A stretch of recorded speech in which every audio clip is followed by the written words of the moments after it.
Yeah, DB. Oh, just cleaning out the deadwood. Okay. Look, Mr. Cannell, I just can't afford to be without work right now, not even for a day. I've got a mother and 2 kid sisters. More good luck telegrams. Well, you know how it is. I've just got to keep on working, see? Sorry, sister. I was sent down here to clean house. I told you I can't use your column anymore. It's lavender and no lace. Send those other people in. I'll tell you what I'll do. I get $30 a week. I'll take 25, 20 if necessary. I'll do anything you say. It isn't the money. We're after circulation. What we need is fireworks. People who can hit with sledgehammers. Start arguments. Oh, I can do that. I know this town inside out. Oh, give me a chance, All please. right, come in. Cashier's got your check. Who are these people? Gibbs, Furley, Cunningham, Giles. Hey, you sister. Don't forget to get out your last column before you pick up your check.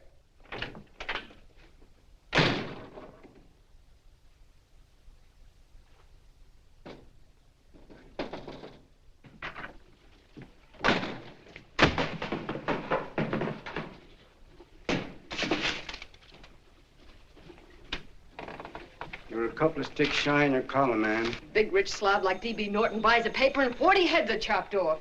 Did you get it, too? Yeah. You too? Oh, Joe. Oh, I'm sorry, darling. Why don't we tear the building down? Before you do, Ann, perhaps you'd better finish this column. Yeah, lavender and old lace. Wait, Joe. Wait. Wants fireworks, huh? Okay.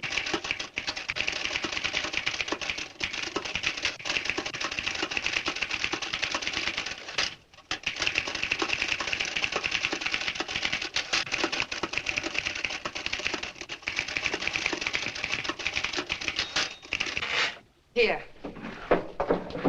Below is a letter which reached my desk this morning. It's a commentary on what we laughingly call the civilized world. Dear Miss Mitchell, 4 years ago, I was fired out of my job. Since then, I haven't been able to get another one. At first, I was sore at the state administration because it's on account of the slimy politics here we have all this unemployment. But in looking around, it seems the whole world's going to pot. So in protest, I'm going to commit suicide by jumping off the City Hall roof. Signed, a disgusted American citizen, John Doe. Editor's note, if you ask this column, the wrong people are jumping off the roofs. Hey, Ann, this is the old fakeroo, isn't it? Never mind that, Joe. Go ahead. Sorry.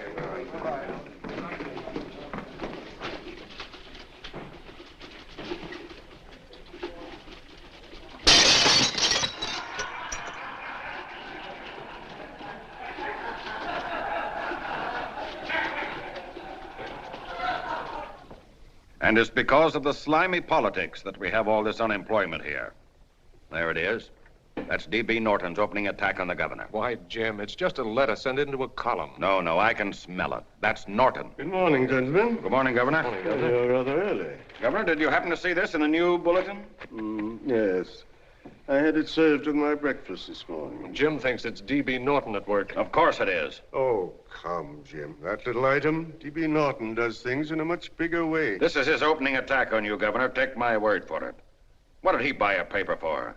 Why did he engage a high-pressure editor like Cannell for? He's in the oil business. I tell you, Governor, he's after your scalp. All right, Jim, all right. Don't burst a blood vessel. I'll look into it. Will you get me Spencer of the Daily Chronicle, please? Yes, I saw it, Governor. If you ask me, that's a phony letter. Why, that gagger's got whiskers on it. Okay, I'll get the mayor and maybe the Chamber of Commerce to go after them. Get Mayor Lovett on the phone. Sorry, the mayor's busy on the other phone. Yes, I know, Mrs. Brewster. It's a terrible reflection on our city. I've had a dozen calls already. Spencer of the Chronicle. Hold him. Just a minute. Yes, Mrs. Brewster. I'm listening. I insist that this John Doe man be found and given a job at once. Now, if something isn't done about it, I'll call out the whole auxiliary. Yes, and the junior auxiliary, too. We'll hold a meeting and see that it is. Yes, Spencer? Who? The governor? Well, what about me? It's my building he's jumping off of, and I'm up for re-election, too. What are you doing? Get Cannell at the bulletin. Why, he's liable to go right past my window. Get me Cannell. What was that? What? Out the window. Something just flew by. I didn't see anything. Well, don't stand there, you idiot. Go and look. Open the window. Oh, why did he have to pick on my building? Is there a crowd in the street? No, sir. Then maybe he's caught on a ledge. Look again. I think it must have been a seagull. A seagull? What's a seagull doing around the city hall? That's a bad omen, isn't it? Oh, no, sir. The seagull is a lovely bird. It's all right, Mrs. Brewster. It was just a seagull. Can I help? Nothing's happened yet. No, I'm watching. Don't worry, Mrs. Brewster. Just leave it all to me. Spencer, I'll call you back. Hello, Canal? What are you doing? This is the mayor. Yes, Mayor Lovett. How many times are you going to call me? I've got everybody and his brother and sister out looking for him. Did you see the box I'm running? An appeal to John Doe. Think it over, John. Life can be beautiful, says Mayor. If you need a job, apply to the editor of this paper and so forth and so forth. Okay, Mayor, I'll let you know as soon as I have something. What? Well, pull down the blinds. Went up to Miss Mitchell's house, boss. Boy, she's in a bad way. Where is she? Hey, do you know something? She supports a mother and 2 kids. What do you know about that? Did you find her? No. Her mother's awful worried about her. When she left the house, she said she was going on a roaring drunk. The girl, I mean. Go out and find her. Sure. Hey, but the biggest thing I didn't tell you, her old man's Doc Mitchell. You know the doc that saved my mother's life and wouldn't take any money for it? You remember that. Okay, boss, I'll go and look for her. Holy smokes, Commissioner, you've had 24 hours. Okay, Hawkshaw, grab a pencil. Here it is again. About 5'5", brown eyes, light chestnut hair, and as fine a pair of legs as ever walked into this office. Did you want to see me? No. I've had the whole Army and Navy out searching for you because that's a game we play here every day. I remember distinctly being fired. That's right. But you have a piece of property that still belongs to this newspaper, and I'd like to have it. What's that? The letter. What letter? The letter from John Doe. Oh. The whole town's in an uproar. We've got to find him, and the letter's the only clue. There is no letter. We'll get a handwriting expert to... What? There is no letter. Say that again. There's no letter. I made it up. You made it up. Mm-hmm. You said you wanted fireworks. Don't you know there are 9 jobs waiting for this guy? 22 families want to board him free. 5 women want to marry him, and the mayor's practically ready to adopt him, and you... Just call the morgue, boss. They said there's a girl there. Shut up. Ann! Say, why didn't you... Beanie. Only one thing to do, Hank. Drop the whole business quickly. How? Run a story. Say John Doe was in here and is sorry he wrote the letter and... That's right. They've got it, sure. He came in here and I made him change his mind. Bulletin editor saves John Doe's life. Why, it's perfect. I'll have Ned write it up. Oh, Ned, I got a story I want you to... Wait a minute. Listen, you great, big, wonderful genius of a newspaper man. You came down here to shoot some life into this dying paper, didn't you? Well, the whole town's curious about John Doe, and boom, just like that, you're going to bury him. There's enough circulation in that man to start a shortage in the ink market. In what man? John Doe. What John Doe? John Doe, the one I made up. Look, genius, now look. Suppose there was a John Doe and he walked into this office. What would you do? Find him a job and forget about the whole business, I suppose, huh? Not me. I'd make a deal with him. A deal? Sure, when you get hold of a stunt that sells papers, you don't drop it like a hot potato. Well, this is good for at least a couple of months. You know what I'd do? Between now and, let's say, Christmas when he's going to jump, I'd run a daily on. Starting with his boyhood, his schooling, his first job. A wide-eyed youngster facing a chaotic world. The problem of the average man, of all the John Does in the world. Now, then comes the drama. He meets discouragement. He finds the world his feet of clay. His ideals crumble. So what does he do? He decides to commit suicide and protest against the state of civilization. He thinks of the river, but no. No, he has a better idea. The city hall. Why? Because he wants to attract attention. He wants to get a few things off his chest, and that's the only way he can get himself heard. So? So he writes me a letter, and I dig him up. He pours out his soul to me. And from now on, we quote, I protest by John Doe. He protests against all the evils in the world. The greed, the lust, the hate, the fear. All of man's inhumanity to man. Arguments will start. Should he commit suicide or should he not? People will write in pleading with him. But no, sir. John Doe will remain adamant. On Christmas Eve, hot or cold, he goes. See? Very pretty. Very pretty indeed, Miss Mitchell. But would you mind telling me who goes on Christmas Eve? John Doe. What John Doe? The one we hire for the job, you lunkhead. Wait a minute. Let me get this through this lame brain of mine. Are you suggesting we go out and hire someone to say he's going to commit suicide on Christmas Eve? Is that it? Well, you're catching on. Who, for instance? Anybody. Beanie'll do. Why, sure. Who, me? Jump off a... Oh, no, any time at Christmas. I'm superstitious.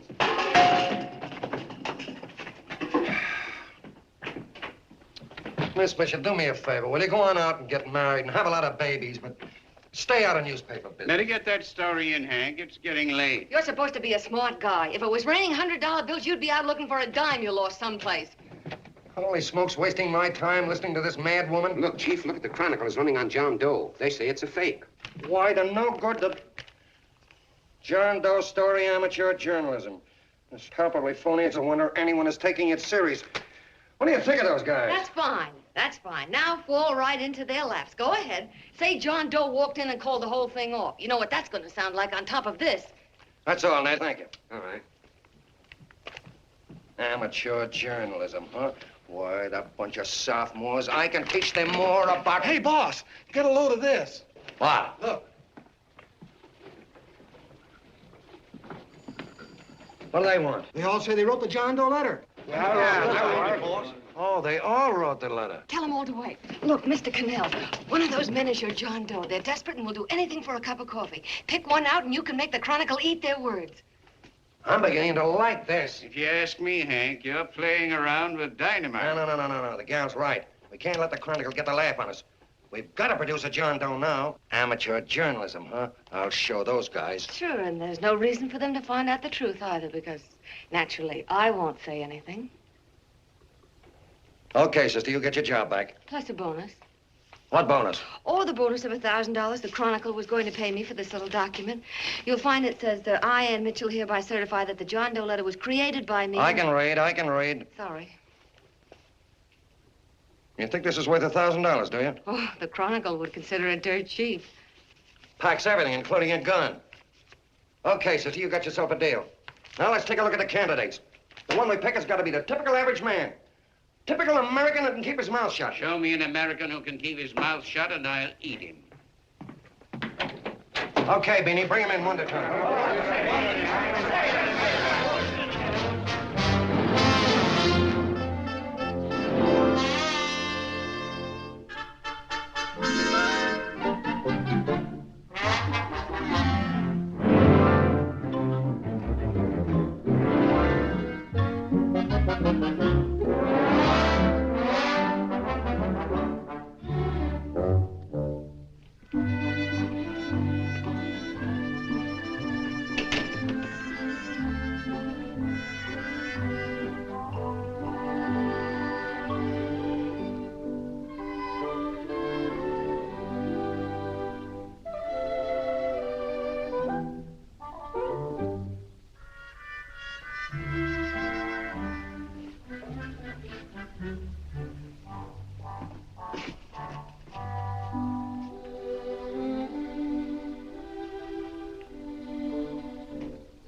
Did you write that letter to Miss Mitchell? No, I didn't. What are you doing up here, then? Well, the paper says there were some jobs around loose. Thought there might be one left over. Had any schooling? Yeah, a little. What do you do when you work? I used to pitch. Baseball? Yeah, so my wing went bad. Where'd you play? Bush leagues, mostly. How about family? Got any family? No. Oh, just traveling through, huh? Yeah, me and a friend of mine. He's outside. Looks all right. It's perfect, a baseball player. What could be more American? Wish he had a family, though. Be less complicated without a family. Look at that face, it's wonderful. They'll believe him. Come on. What's your name? Willoughby. John Willoughby. Long John Willoughby, they called me in baseball. Would you like to make some money? Yeah, maybe. Would you be willing to say you wrote that letter and stick by it? I get the idea. Yeah, maybe. That's our man. He's made to order. I don't know. He don't seem like the kind of a guy that'd fall in line. When you're desperate for money, you do a lot of things, Mr. Cannell. He's our man, I tell you. He's fainted. Get the water quickly. Hurry up, Pop. Oh. Right here, sit down. You all right?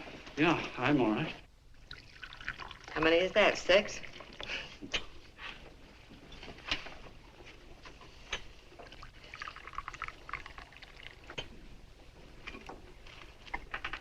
Pretty hungry, weren't you? this John Doe business is batty, if you ask me. Well, nobody asked you. Trying to improve the world by jumping off buildings. You couldn't improve the world if the buildings jumped on you. Don't mind the colonel. He hates people. He likes you well enough to stick around. Well, that's because we both play doohickeys.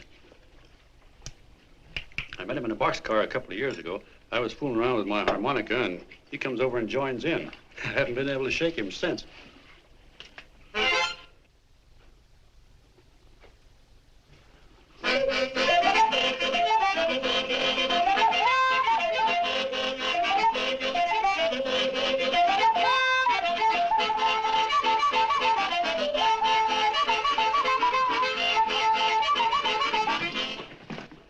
Here he is. No, you can't take pictures of him like that, eating a sandwich and with a beard.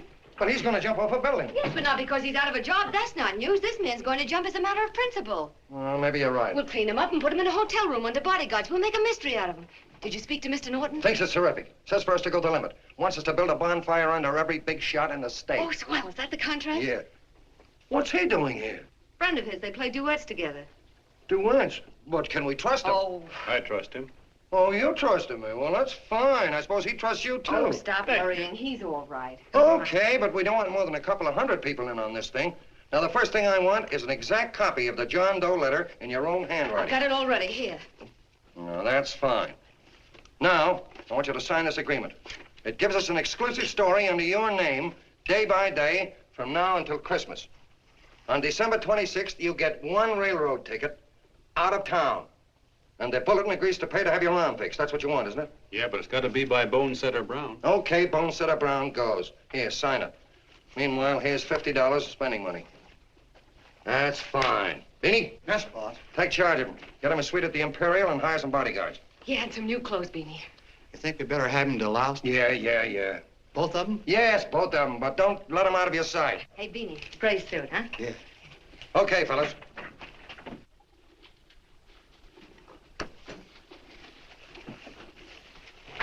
Take it easy, John Doe. And you start pounding that typewriter. Oh, boy, this is terrific. No responsibilities on our part, just statements from John Doe, and we can blast our heads off. Before you pop too many buttons, don't forget to make out that check for $1,000. Okay, fellas, now, let me see. You sit outside the door. Nobody comes in, see? You two fellas sit in here. Hey, pretty nifty, huh? You ain't gonna get me to stay here. Sure you are. No, sir. That spot under the bridge where we slept last night's good enough for me. Say, what'll I do with this baggage? I'll stick him in the bedroom. Give me mine. I ain't staying. You know, we were headed for the Columbia River country before all this John Doe business came up. You remember that, don't you? Sure, I remember. Say, your ears popped coming up in the elevator. Mine did. All along, John. I tell you, it's no good. You're gonna get used to a lot of stuff that's gonna wreck you. Why, that $50 in your pocket's beginning to show up on you already. And don't pull that on me, neither. Stop worrying, Colonel. I'm going to get my arm fixed out of this. Hey, here's some cigars the boss sent us. Have one. Hey, Help cigars. yourself. No.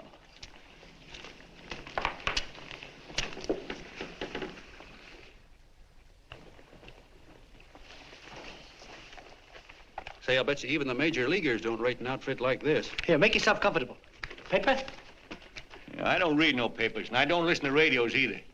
I know the world's been shaped by a drunken barber, and I don't have to read it. I've seen guys like you go under before.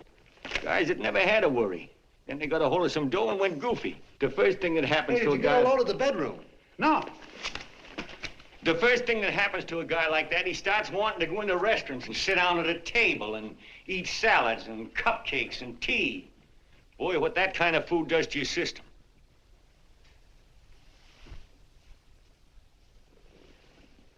The next thing the dope wants is a room. Yes, sir, a room with steam heat and curtains and rugs. And before you know it, he's all softened up and he can't sleep unless he has a bed. Hey, stop worrying, Colonel. $50 ain't gonna ruin me. I've seen plenty of fellas start out with $50 and wind up with a bank account. Hey, what's the matter with the bank account anyway? And let me tell you, Long John, when you become a guy with a bank account, they got you. Yes, sir, they got you. Who's got him? The helots. Who? Hey, there's the City Hall tower I was supposed to jump off of. It's even higher than this. Who's got him? The helots. Woo! Hey, wait a minute! You're not supposed to jump till Christmas Eve. Do you want to get me in a jam? If it's going to get you in the jam, I'll do you a favor. I won't jump. And when they got you, you got no more chance than a road rabbit. Hey, who'd you say was going to get him? Say, is this one of those places where you ring if you want something? Yeah, just use the phone. Boy, I've always wanted to do this. Hey, Doc, look. Look, Doc. Give me that again, will you? Who's going to get him? The helots. Who are they? Listen, Sucky, you ever been broke? Sure, mostly often. All right. You're walking along. Not a nickel in your jeans. You're free as the wind. Nobody bothers you. Hundreds of people pass you by in every line of business. Shoes, hats, automobiles, radios, furniture, everything. And they're all nice, lovable people. And they let you alone. Is that right? Then you get a hold of some dough, and what happens? All those nice, sweet, lovable people become helots. A lot of heels. They begin creeping up on you, trying to sell you something. They get long claws, and they get a stranglehold on you. And you squirm, and you duck, and you holler, and you try to push them away, but you haven't got a chance. They got you. First thing you know, you own things. A car, for instance. Now your whole life is messed up with a lot more stuff. You get license fees, and number plates, and gas, and oil, and taxes, and insurance, and identification cards, and letters, and bills, and flat tires, and dents, and traffic tickets, and motorcycle cops, and courtrooms, and lawyers, and fines, and 1,000,001 other things. And what happens? You're not the free and happy guy you used to be. You gotta have money to pay for all those things. So you go after what the other fellas got. And there you are. You're a helot yourself.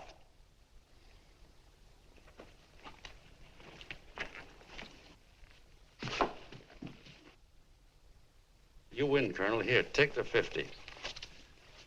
Go out and get rid of it. You bet I will, just as fast as I can. I'm gonna get some canned goods, a fishing rod, and the rest I'm gonna give away. Give away? Hey, get me a pitcher's glove. I gotta get some practice. Say, he's giving it away. I'm going to get me some of that. Hey, come back here, you helot. Will you send up 5 hamburgers with all the trimmings, 5 chocolate ice cream sodas, and 5 pieces of apple pie? No, apple with cheese. Yeah, thanks.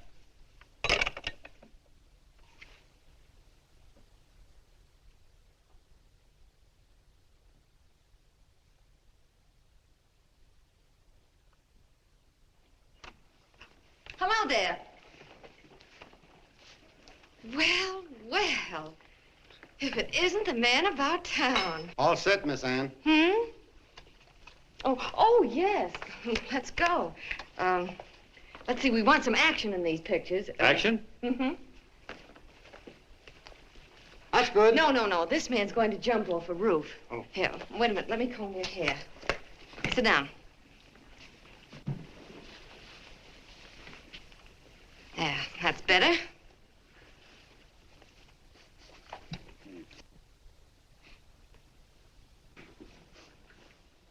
You know, he's got a nice face, hasn't he? Yeah, he's pretty.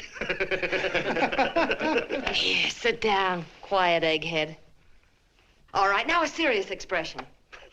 Can't. I'm feeling too good. Oh, come on now. This is serious. You're a man disgusted with all of civilization. With all of it? Yes, you're sore at the world. Come on now. Oh, crabby guy, huh? Yeah. No.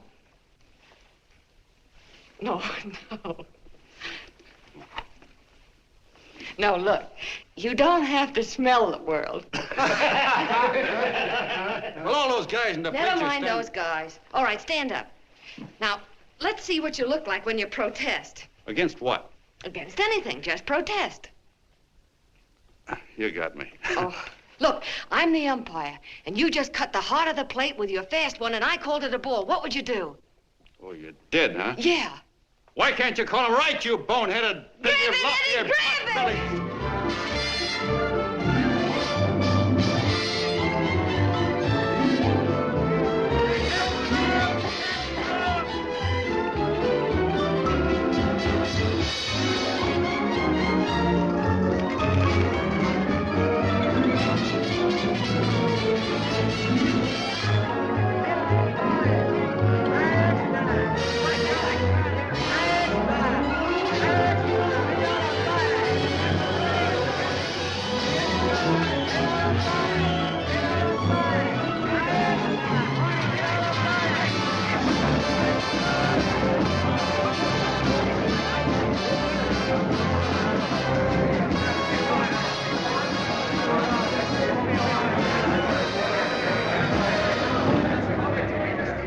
I don't care whose picture they're publishing. I still say that this John Doe person is a myth, and you can quote me on that. And I'm going to insist on his being produced for questioning. You know as well as I do that this whole thing is being engineered by a vicious man with a vicious purpose, Mr. D.B. Norton.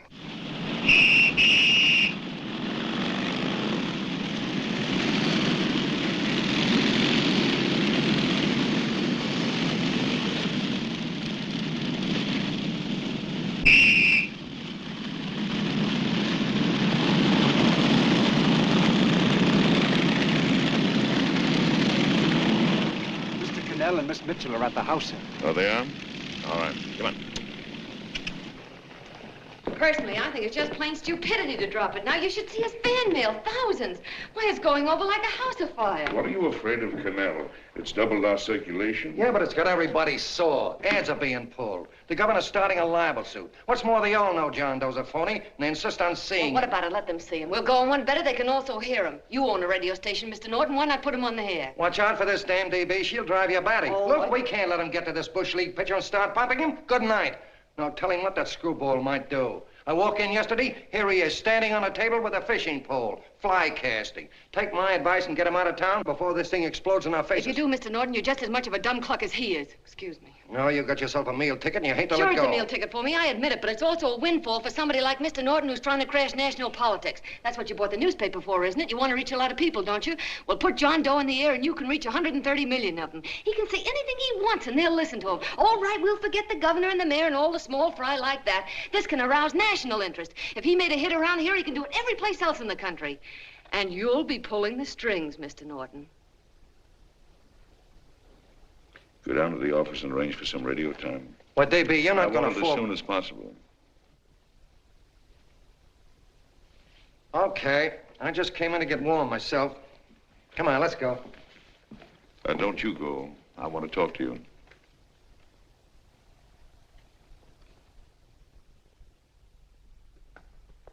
Sit down.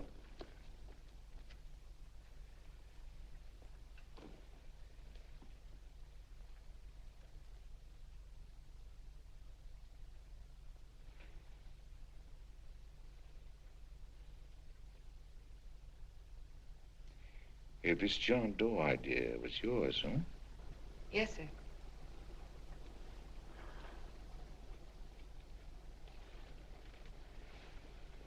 How much money do you get? $30.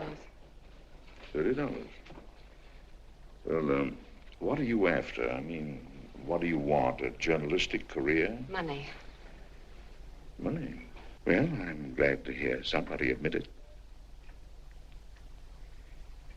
Do you suppose you could write a radio speech that would put that fellow over?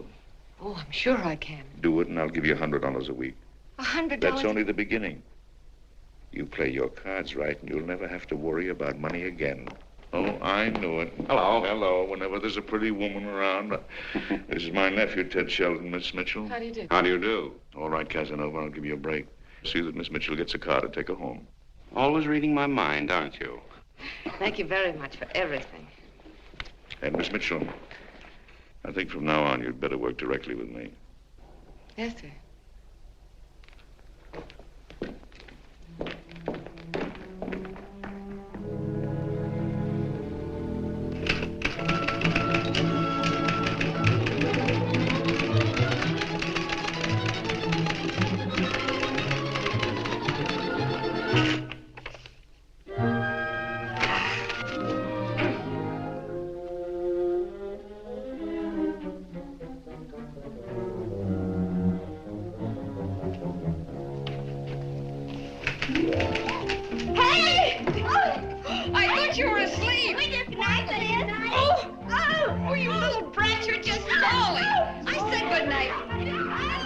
Come, children. It's past your bedtime. Come on. Now, pooch, I'll stay. Before through me, I'm done. I'll never get this speech right. Oh, yes, you will, Ann, dear. You're very clever. Yeah, I know. What are you looking for? Your purse. I need $10. What for? I gave you 50 just the other day. Yes, I know, dear, but Mrs. Burke had her baby yesterday. 9 pounds. And there wasn't a thing in the house. And then the community chest lady came. And the 50's all gone, huh? Who's the 10 for? The Websters. The Websters. You remember those lovely people your father used to take care of. I thought I'd buy them some groceries. Oh, Anne, dear, it's a shame those You're poor... marvelous, Ma. You're just like Father used to be. Do you realize a couple of weeks ago we didn't have enough to eat ourselves? Well, yes, I know, dear, but these people are in such need. And we have plenty now. If you're thinking of that $1,000, forget it. It's practically all gone. We owed everybody in town. Now, you just got to stop giving all your money away. Oh, Anne, dear. Oh, I'm sorry, Ma. Oh, don't pay any attention to me. I guess I'm just upset about all this. Gee whiz, here I am with a great opportunity to get somewhere, to give us security for once in our lives, and I'm stuck. If I could put this over, your Mrs. Burke can have 6 babies. You mean this speech you're writing? Yeah, I don't know. I simply can't get it to gel. I created somebody who's going to give up his life for a principle. Hundreds of thousands of people are going to listen to him over the radio. And unless he says something that's sensational, it's just no good. Well, honey, of course, I don't know what kind of a speech you're trying to write, but judging from the samples I've read, I don't think anybody will listen. What? Darling, there's so many complaining political speeches. People are tired of hearing nothing but doom and despair on the radio. If you're going to have him say anything, why don't you let him say something simple and real, something with hope in it? If your father were alive, he'd know what to say. Oh, yeah. Father certainly would. Wait a minute.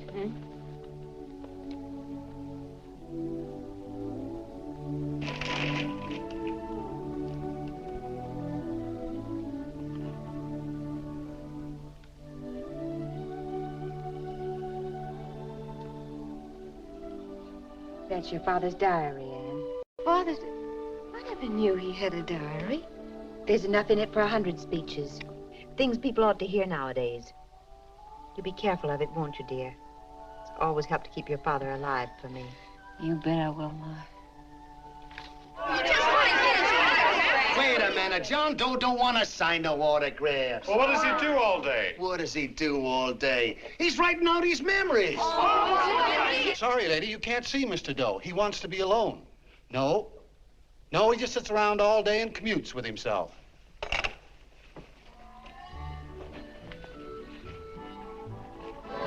Oh!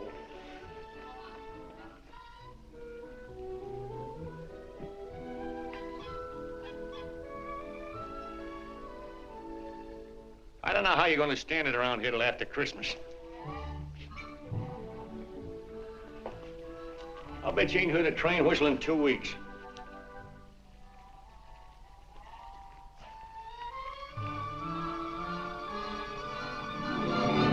Steve, right!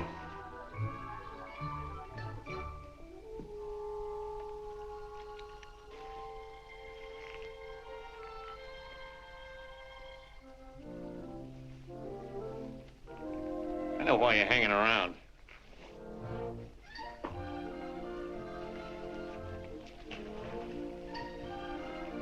You're stuck on the girl. That's all a guy needs is to get hooked up with a woman.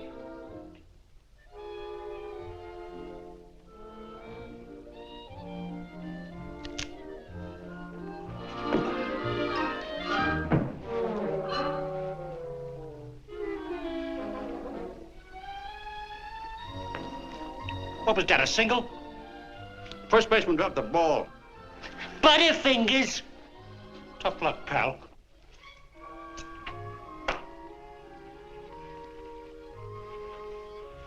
Guy has a woman on his hands. First thing he knows, his life is balled up with a lot more things. Furniture and...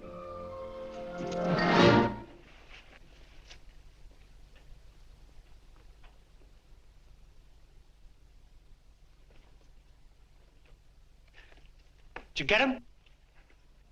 You're out. Swell. What's this, the end of the 8th? 9th.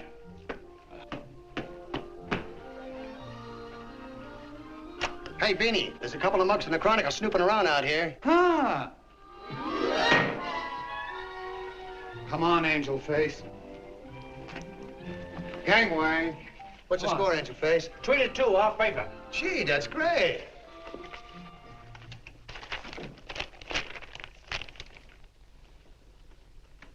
Hey, you got swell form there. Must have been a pretty good pitcher. Pretty good. Say, I was just about ready for the major leagues when I chipped a bone in my elbow. I got it pitching a 19-inning game. 19? Yeah. There was a major league scout there watching me, too. And he came down after a game of the contract. You know what? I couldn't lift my arm to sign it. I'll be okay, though, as soon as I get it fixed up. It's too bad. What do you mean, too bad? Huh? Oh, that you'll never be able to play again. What are you talking about? I just told you I was going to get Well, you know how they are in baseball if a guy's mixed up in a racket. Racket? What do you mean? Well, I was just thinking about this John Doe business. Why, as soon as it comes out it's all a fake, you'll be washed up in baseball, won't you? Yeah. Hey, doggone. I never thought about that.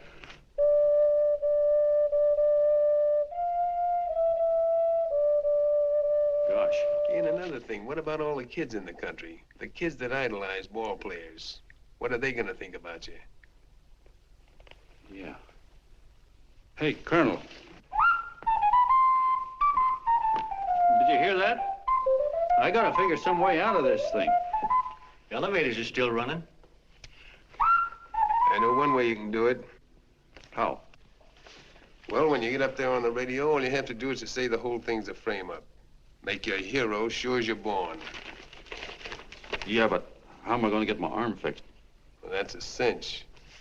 I know somebody that'll give you $5,000 just to get up on the radio and tell the truth. $5,000? Yeah, $5,000, and he gets it right away. You don't have to wait till Christmas. Look out, Long John. They're closing in on you. Say, who's putting up this dough? Fellow runs the Chronicle.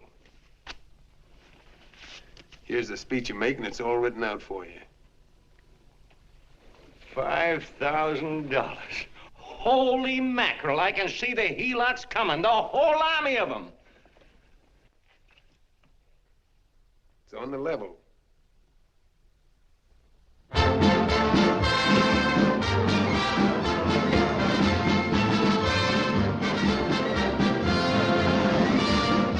No, I'm sorry. Tickets for the broadcast are all gone. Phone the bulletin. Sorry, no more tickets left.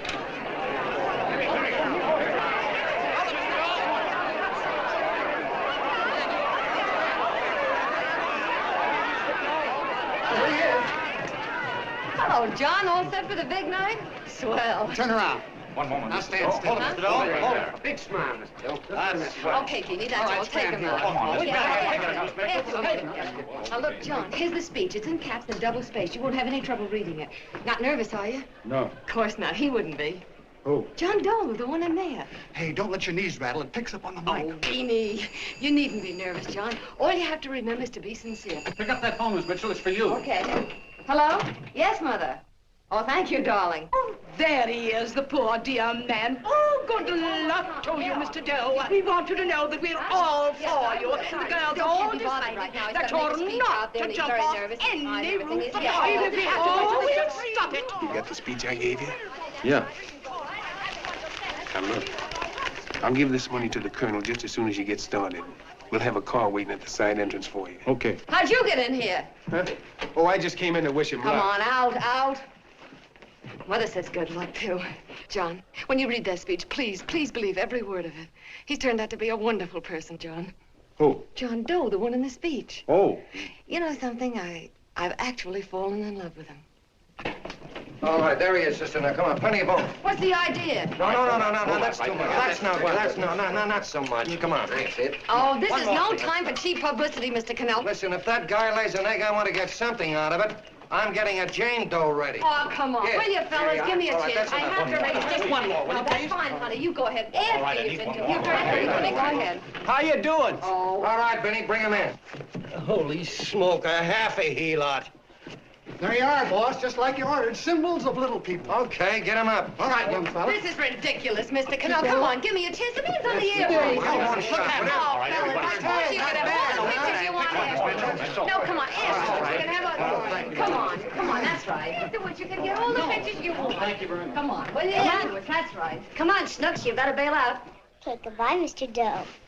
Beanie. All right. Better get ready. 1 minute to go. Wow, hey, 1 minute to go and the score is nothing to nothing. Now, please, John, you won't let me down, will you? Will you? Of course you won't. If you'll just think of yourself as the real John Doe. Listen, everything in that speech are things a certain man believed in. He was my father, John. When he talked, people listened. And they'll listen to you, too. Funny. You know what my mother said the other night? She said to look into your eyes, that I'd see Father there. Hey, what do you say? Okay, we're coming. Come on. Now, listen, John, you're a pitcher. Now get in there and pitch. Good luck. Give him room, let him through. Come on.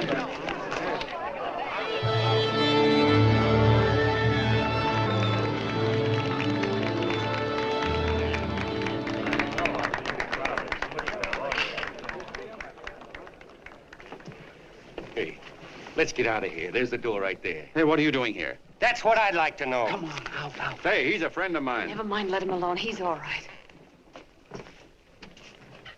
I'll be right over there pulling for you. No, John, over here.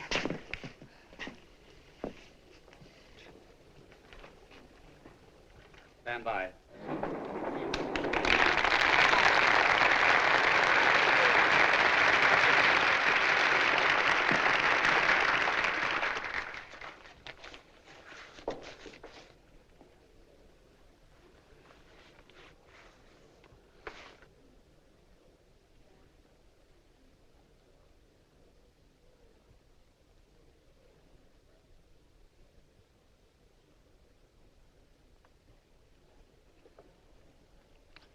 Phone the Chronicle. Tell them to start getting those extras out.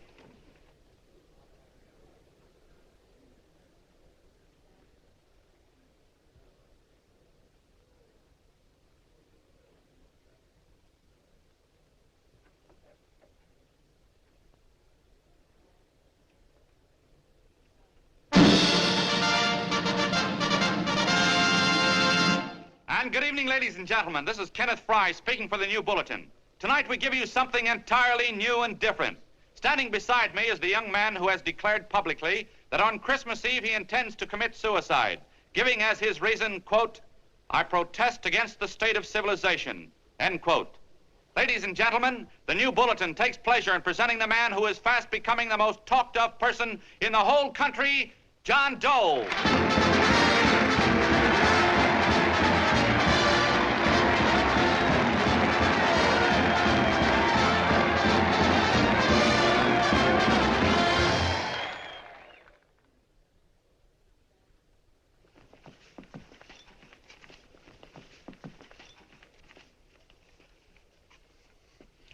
Ladies and gentlemen, I am the man you all know as John Doe. I took that name because it seems to describe the average man. And that's me. And that's me.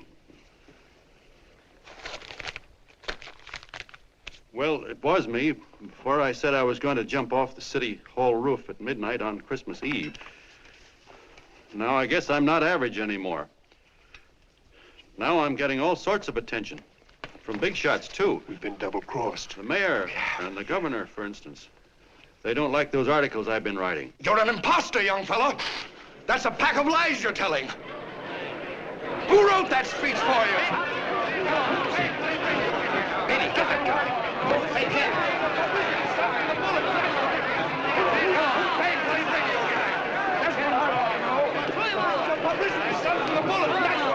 Spencer.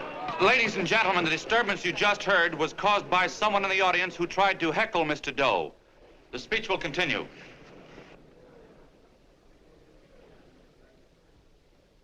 Well, people like the governor and that fella there can stop worrying. I'm not going to talk about them. I'm going to talk about us, the average guys, the John Does. If anybody should ask you what the average John Doe is like, you couldn't tell him because he's 1,000,001 things. He's Mr. Big and Mr. Small. He's simple and he's wise. He's inherently honest, but he's got a streak of larceny in his heart. He seldom walks up to a public telephone without shoving his finger into the slot to see if somebody left a nickel there.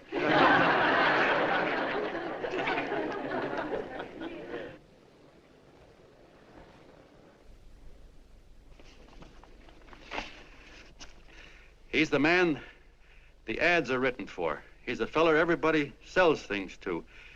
He's Joe Dokes, the world's greatest stooge and the world's greatest strength.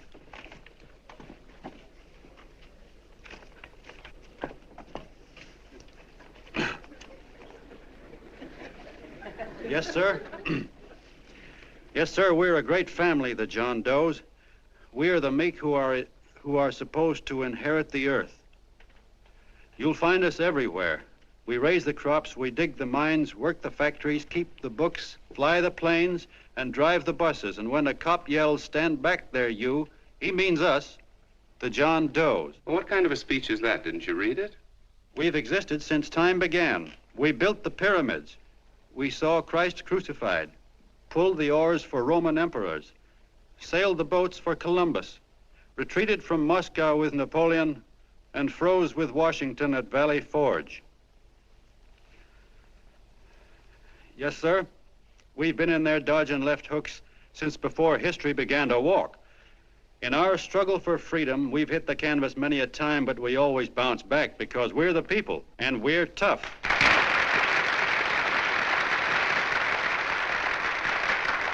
They've started a lot of talk about free people going soft, that we can't take it. That's a lot of hooey. A free people can beat the world at anything, from war to tiddlywinks, if we all pull in the same direction.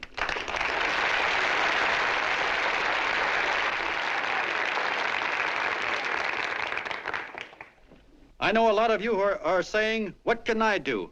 I'm just a little punk. I don't count." Well, you're dead wrong. The little punks have always counted, because in the long run, the character of a country is the sum total of the character of its little punks.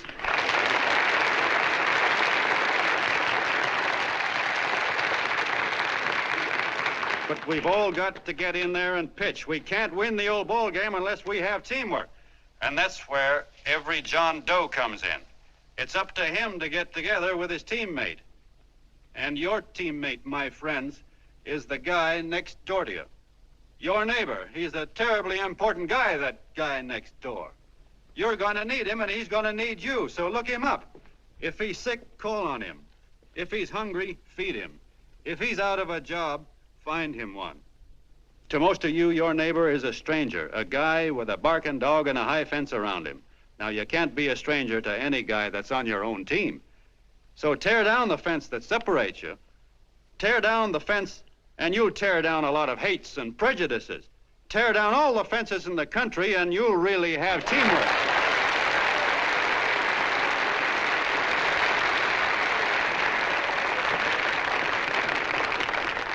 I know a lot of you are saying to yourselves, "He's asking for a miracle to happen. He's expecting people to change all of a sudden." Well, you're wrong. It's no miracle. It's no miracle because I see it happen once every year, and so do you, at Christmas time.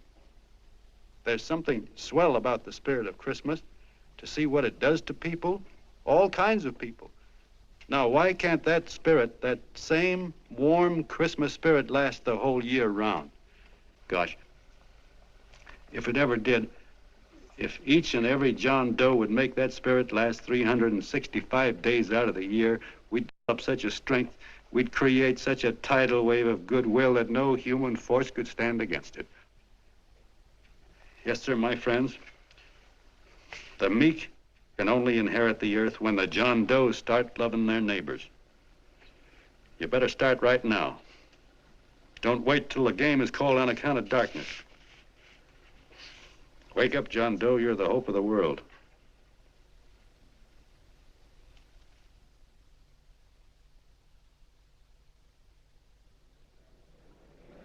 John, you were wonderful.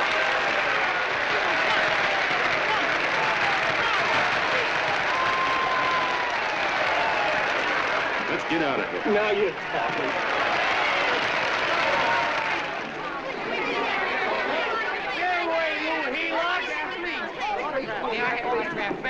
Please, hey!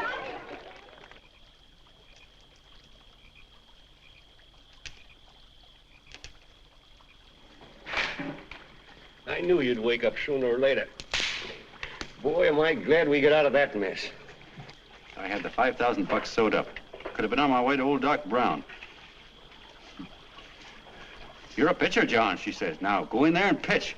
What a sucker. Yeah, she's a heel-out just like the rest of us. Lucky you got away from her. What was I doing up there making a speech anyway? Me, huh? Geez, the more I think about it, the more I could... Tear down all the fences. Why, if you tore one picket off of your neighbor's fence, he'd sue you. $5,000 had it right in my hand. What do you mean he ran away? Well, go after him, find him. That man is terrific.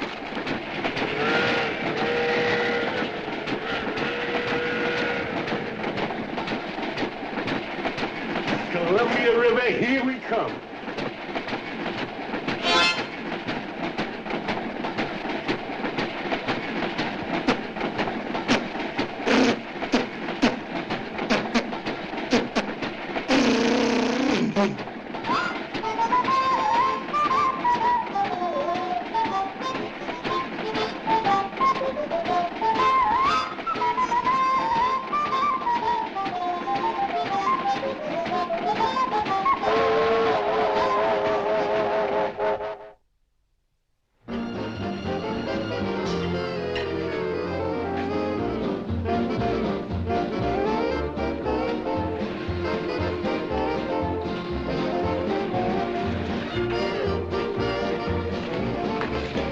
Jitterbugs. Yeah. Say, how much money we got left? 4 bits. Better make it donuts, huh? Yeah.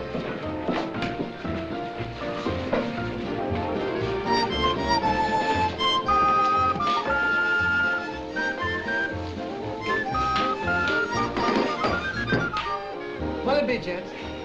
Have you got a couple of steaks about that big and about that thick? Yeah, with hash brown potatoes and tomatoes and apple pie and ice cream and coffee. And donuts, I know. Hey, Ma, Seekers, a pair. Fingers a pair coming up. Glad he took the tea out of that.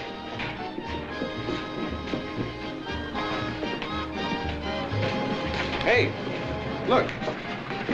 Join the John Doe Club.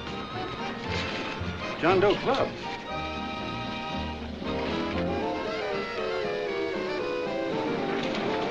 Uh-oh. You John Doe? Who?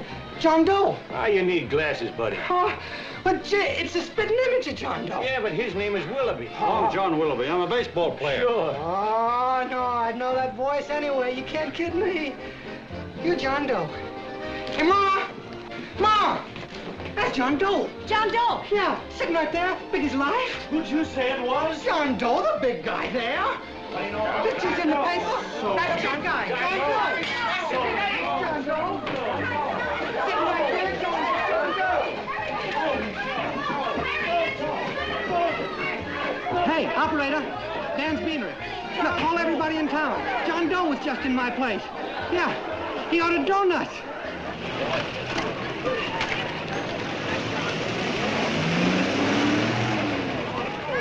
John Doe. Let's see John Doe.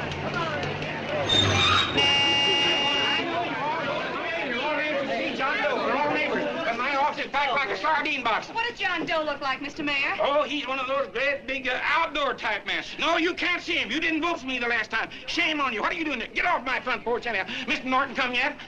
Oh, well, I wonder where he's at. What's keeping him? He should have been here 15 minutes ago. Oh, there it comes now. Now, everybody on your dignity. Don't do anything to disgrace us. A little town, but we got to show off. Better let me talk to him. All right, but present it to him as a great cause for the common man. Ah, here they come. Now, give him room down there. Give him room, folks. Come on now. Come on. Here they come. Here they come. Here's Mr. Norton. How do you do, Mr. Norton? I'm Mayor Hawkins. Here's Mr. Miles back. Let me go, you darn fool. I'm the mayor. Mr. Norton. Mr. Norton. Mr. Norton. I'm Mayor Hawkins. Your office telephoned me to hold him. Well, that's fine. How is he? Oh, he's fine. He's right in my office there. You know, it's a big honor having John Doe here, and you too. Haven't had so much excitement since the old city hall burned down. People are so excited and their tourists clothes off. Oh, Matilda, darling, phone the newspapers, tell them Mr. Norton's here. Step right inside, Mr. Norton. My office. Very comfortable here, Mr. Norton. Just had it air conditioned. Gangway, please. Make room for Mr. Norton. Gangway. Gangway. Here he is, Mr. Norton. Well taken care of. The neighbors are serving him a light lunch. Hello, John.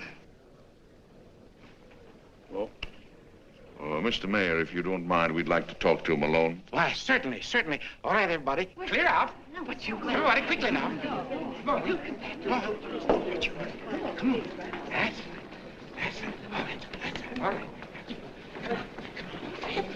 Don't argue with me here. Wait till we get home. Don't you push me around like that. Even though I'm your wife, you can't push me around. Look, Mr. Norton, I think you got a lot of nerve having those people hold us here. There's nobody holding you here, Mr. Doe. It's only natural that people... Nobody holding us here. Let's get going. Incidentally, my name isn't Doe. It's Willoughby. Look, John, something terribly important's happened. They're forming John Doe clubs. We know of 8 already, and they say that there's John Doe clubs? What for? To carry out the principles you talked about in your radio speech. I don't care what they're forming. I'm on my way, and I don't like the idea of being stopped either. Oh, but you don't know how big this thing is. You should see the thousands of telegrams we've received and what they're saying about you. Look, it started as a circulation stunt, didn't it? Well, you got your circulation. Now, why don't you let me alone? Oh, it started as a circulation stunt, but it isn't anymore. Mr. Norton wants to get back of it and sponsor John Doe clubs all over the country. He wants to send you on a lecture tour. Me? Uh-huh. Well, certainly, with your ability to influence people, it might grow into a glorious movement. Say, let's get something straight here. I don't want any part of this thing. If you got an idea I'm going around lecturing the people, why, you're crazy. Baseball's my racket, and I'm sticking to it. Come on, Colonel, let's get out of here. John, Please. I just got rid of one crowd. But please, Mr. Mayor, tell him the John Doe Club wants to talk to him. Let them in, Mr. Mayor. Let them come in. Okay, folks, but remember your manners. No stampeding. Walk slow, like you do when you come to pay your taxes.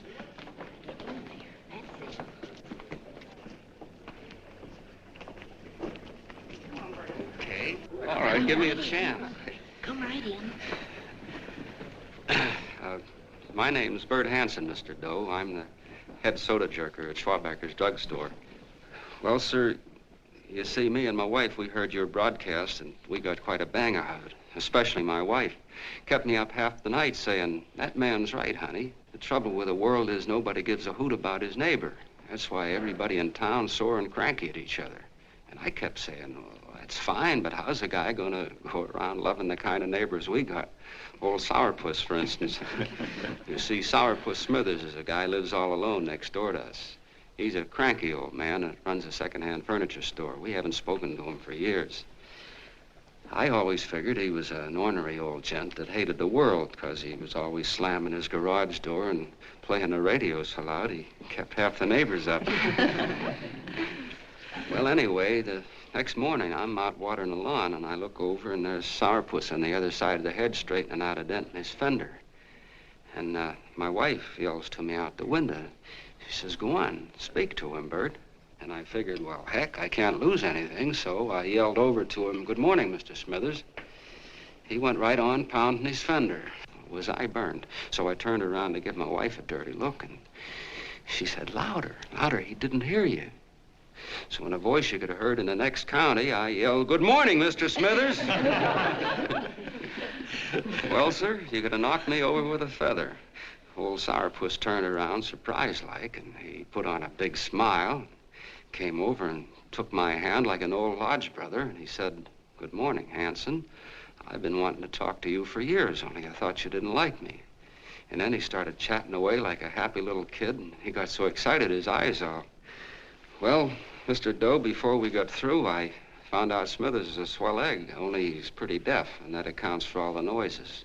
And he says it's a shame how little we know about our neighbors. And then he got an idea, and he said, how's about inviting everybody someplace where we can all get together and know each other a little better? Well, I'm feeling so good by this time, I'm ripe for anything. So Smithers goes around the neighborhood inviting everybody to a meeting at the schoolhouse, and I tell everybody that comes in the store, including Mr. Schwabacker, my boss. I'm talking too much. Well, I'll be doggone if over 40 people don't show up. Of course, none of us knew what to do, but we sure got a kick out of seeing how glad everybody was just to say hello to one another. Tell him about making Sourpuss chairman. Oh, yeah, we made Sourpuss chairman and decided to call ourselves the John Doe Club. And say, incidentally, this is my wife. Come here, honey. This is my wife, Mr. Doe. How do you do, Mr. Doe? Sourpuss is here, too. Oh, is he? This is Sourpuss, or excuse me, Mr. Smithers, Mr. Doe. That's all right. If you didn't call me Sourpuss, it wouldn't feel natural. Well, anyway, I guess nearly everybody in the neighborhood came except the Delaney's. The Delaney's live in a big house with an iron fence around it, and they always keep their blinds drawn. And we always figured that he was just an old miser that sat back counting his money, so why bother about inviting him? Until Grimes, the milkman, spoke up and he said, say, you've got the Delaney's all wrong.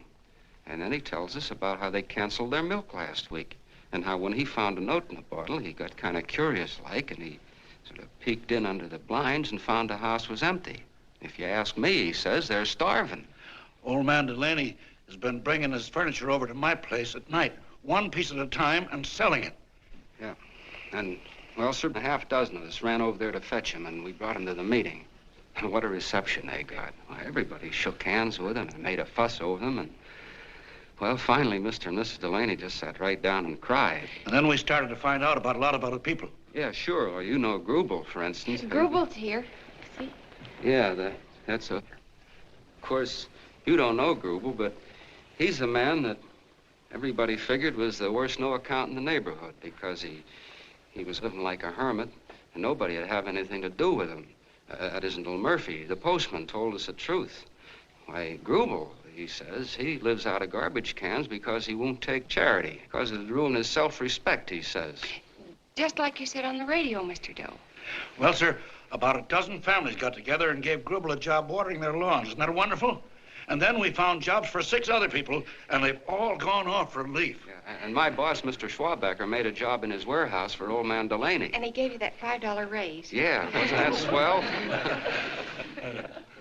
Why, Bert, I feel slighted. I'd like to join, but nobody asked me. I'm sorry, Mayor, but we voted that no politician could join. Just the John Does of the neighborhood, because you know how politicians are. Well, the reason we wanted to tell you this, Mr. Doe, was just to give you an idea of what you started. And from where I'm sitting, I don't see any sense in you jumping off any building. No. Well, thank you for listening. Goodbye, Mr. Doe. You're a wonderful man, and it strikes me you can be mighty useful walking around for a while. Hey, goodbye, Mr. Doe. Goodbye, Mr. Doe.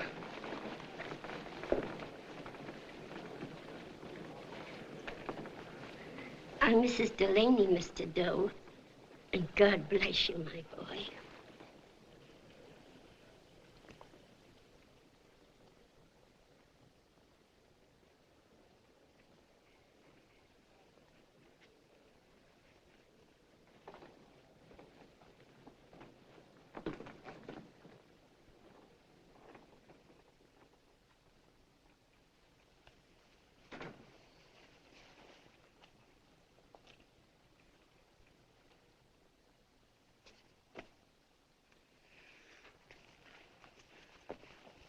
Gee whiz, I'm all mixed up. I don't get it. Look, all those swell people think I'm going to jump off a building or something. I never had any such idea. Gosh. The fellow'd have to be a mighty fine example himself to go around telling other people how to... Say, look, what happened the other night was on account of Miss Mitchell here. She wrote the stuff. Don't you see what a wonderful thing this can be? But we need you, John. You're hooked. I can see that right now. They got you. Well, I'm through. For 3 years, I've been trying to get you up to the Columbia River country. First, it was your glass arm. Then it was the radio. And now it's the John Doe clubs. Well, I ain't waiting another minute. Gangway, you helots. Hey, Colonel, wait a minute. Oh, please, Hey, Colonel! I want you personally to go along with John Doe and Miss Mitchell and handle the press and the radio. Me? Yes, I don't want to take any chances. And Johnson. Yes, Stevie? Your crew will do the mop-up job. They'll follow John Doe into every town, see that the clubs are properly organized and the charter's issued. Right. There are only 8 flags up there now. I want to see that map covered before we get through.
wildfire. If they made demands, I'd understand it. But the John Does ask for nothing. People are going off relief. If this keeps up, I'll be out of a job. As soon as it gets strong enough, we'll find out what John Doe wants. 30 every Thursday, 60 at 60. Who knows what? I'm sorry, boss. They just won't let anybody talk politics to them. It's crazy. We've got to get to them. They represent millions of voters.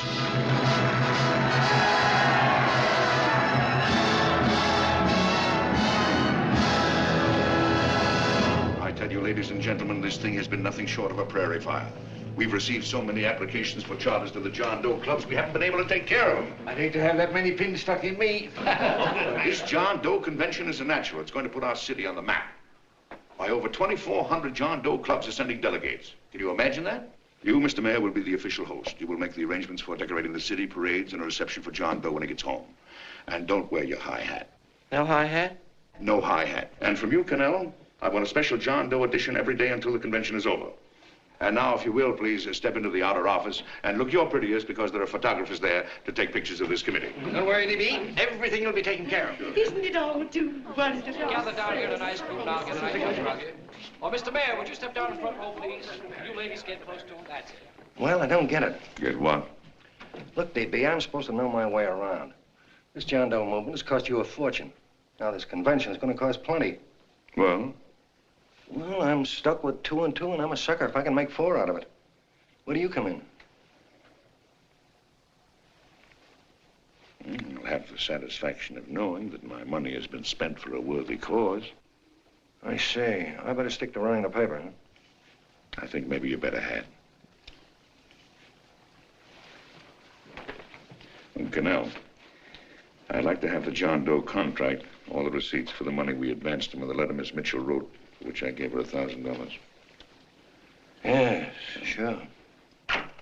Well, we leave for the airport. Half an hour. Is that Johnny boy's room? Better hustle him up. He'll be ready on time. He's packing. Ah, good. Did you see his picture on the cover of Time? Yeah. I gotta give you credit, Annie girl. I've handled a good many big promotions in my time. Everything from a World's Fair to a Channel swimmer. But this one has certainly got me spinning. And now a John Doe convention. Wow. Say, if you could only get him to jump off the City Hall roof on Christmas Eve, I'd guarantee you 500,000 people there. Charlie. Hmm? What do you make of him? Oh, Johnny boy? Well, I don't know what angle you want, but I'll give it to you quick. Number 1, he's got great yokel appeal, but he's a nice guy. Number 2, he's beginning to believe he really wrote that original suicide letter that you made up. Number 3, he thinks that you're Joan of Arc or something. Yeah, I know. Number 4, well, you know what number 4 is. He's nuts about you. Yeah, it's running out of his ears. You left out number 5. We're all heels, me especially. Holy smoke. Come in.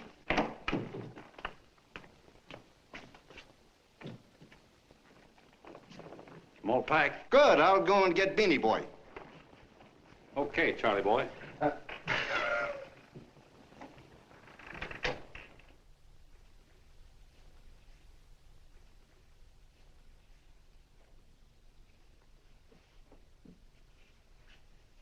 Can I help you pack? No, thank you.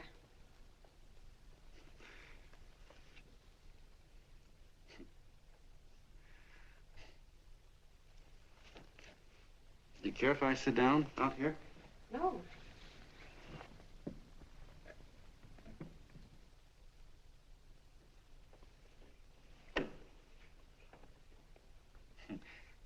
You know, I had a crazy dream last night. It was about you. About me? Yeah, sure was crazy. I dreamt I was your father.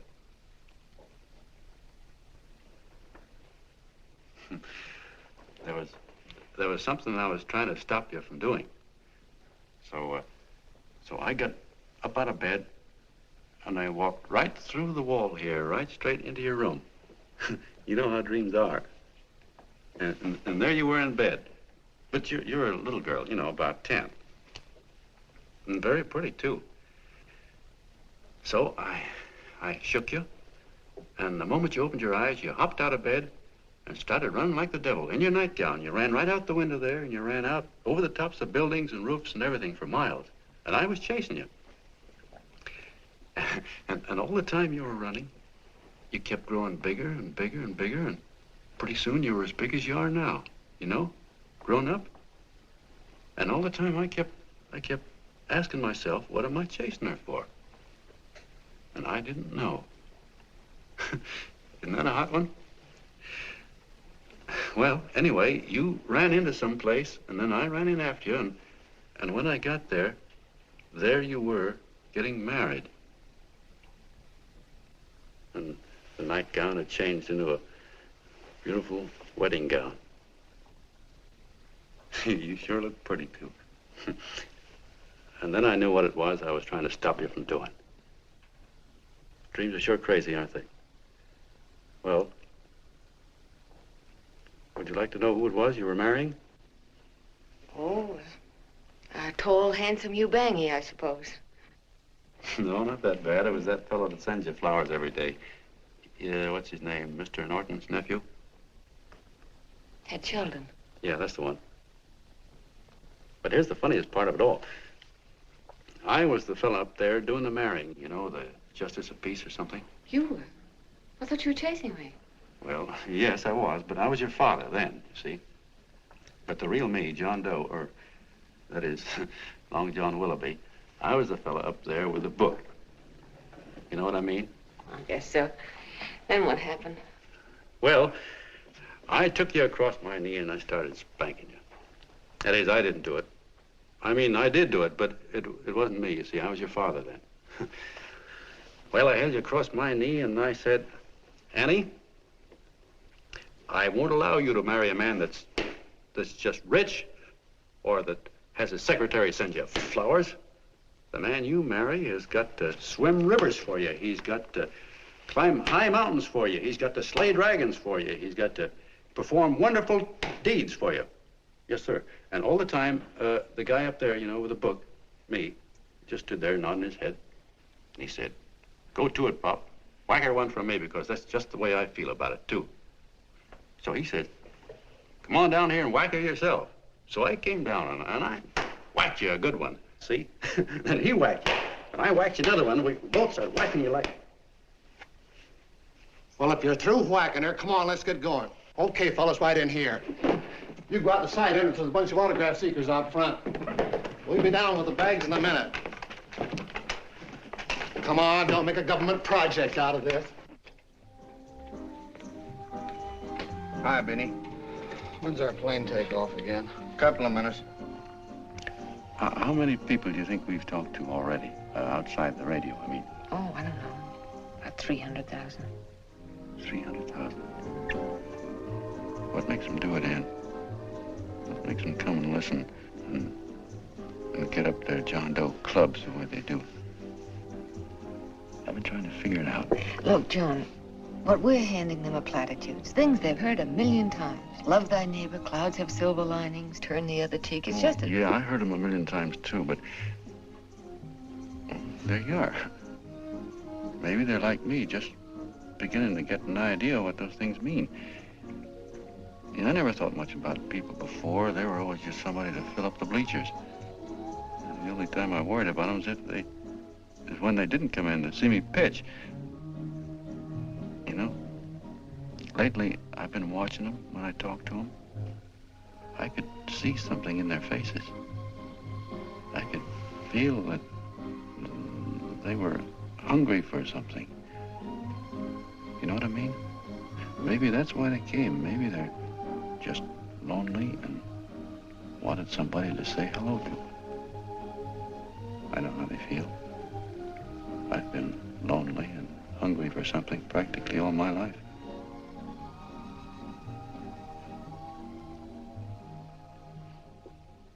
All aboard, folks. Yeah, that's true. Oh, somebody else sitting here? No, that's your seat. And this is your coat. Mine? A little token of appreciation. Oh, it's beautiful, D.B. Well, I don't quite know what to say. Well, don't say anything at all. Just sit down. Oh. Go ahead, open it. Oh.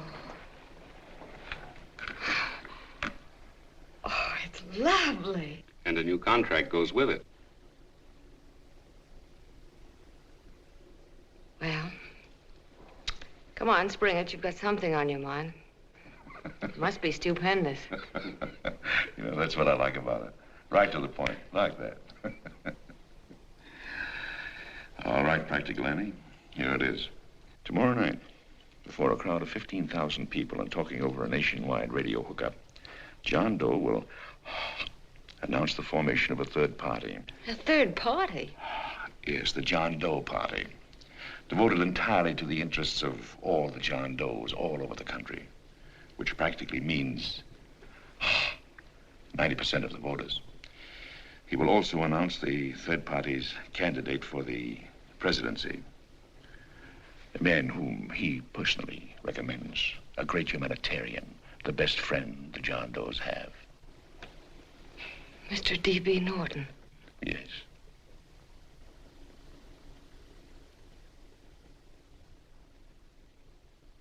Wow.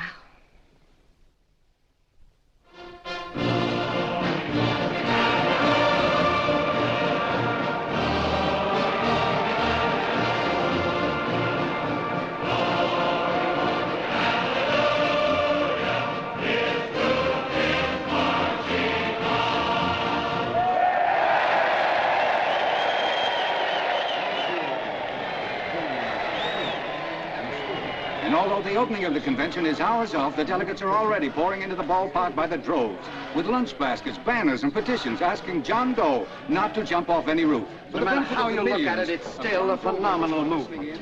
These John Does, or the hoi polloi, as you've heard people call them, have been laughed at and ridiculed. But here they are, gay and happy, having traveled thousands of miles, their expenses paid by their neighbors, to come here to pay homage to their hero, John Doe. And in these days of wars and bombings, it's a hopeful sign that a simple idea like this can sweep the country. An idea based on friendliness, on giving and not taking, on helping your neighbor and asking nothing in return. And if a thing like this can happen, don't let any of your grumbling friends tell you that humanity is falling apart. This is John B. Hughes, signing off now and returning you to our main studio until 9 o'clock, when the convention will officially open. Oh, John, come in. Say, I'm it's raining out a little. That's all right. It's good to see you. Sit down. Thanks.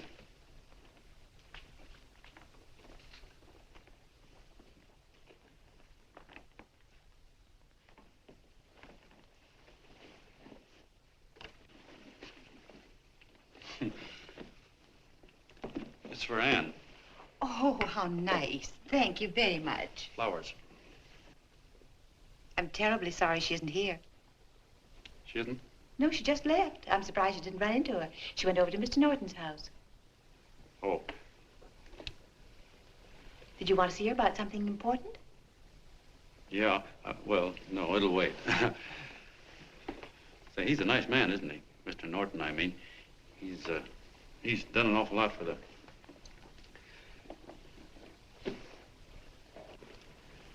Well, say, my coat's pretty wet. I'm afraid I might have wet the couch a little.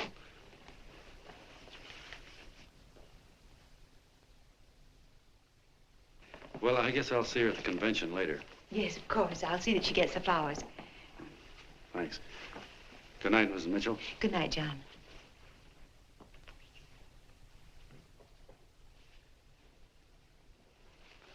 Say, Miss Mitchell,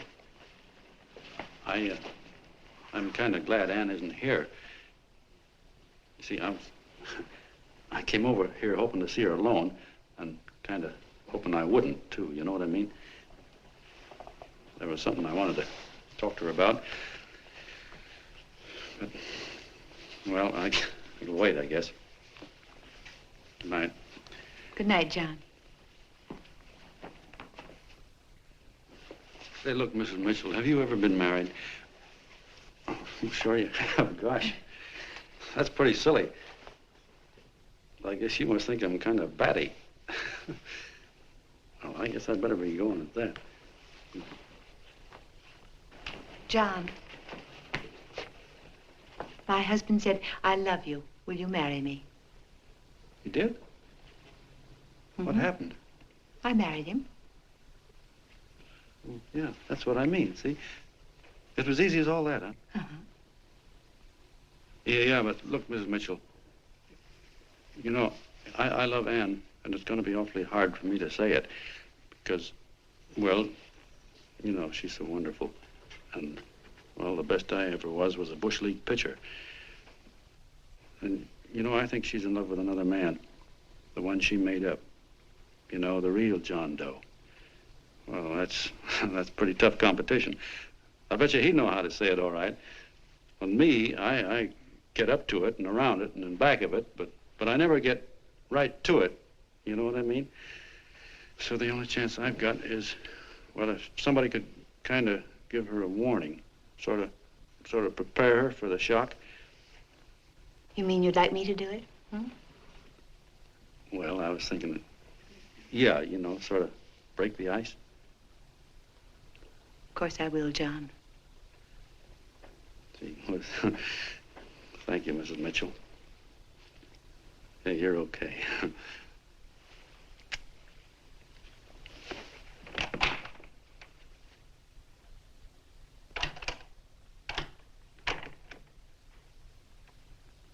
This John Doe meeting is going to be one of the biggest things that ever happened. Why, they're coming from all over. Trains, boxcars, wagons. Look out! Hello, bodyguards. Hey, had your dinner yet? No, Jeff. Oh, that's all right. Well, look, no, go ahead and have your dinner. Wait a minute, John.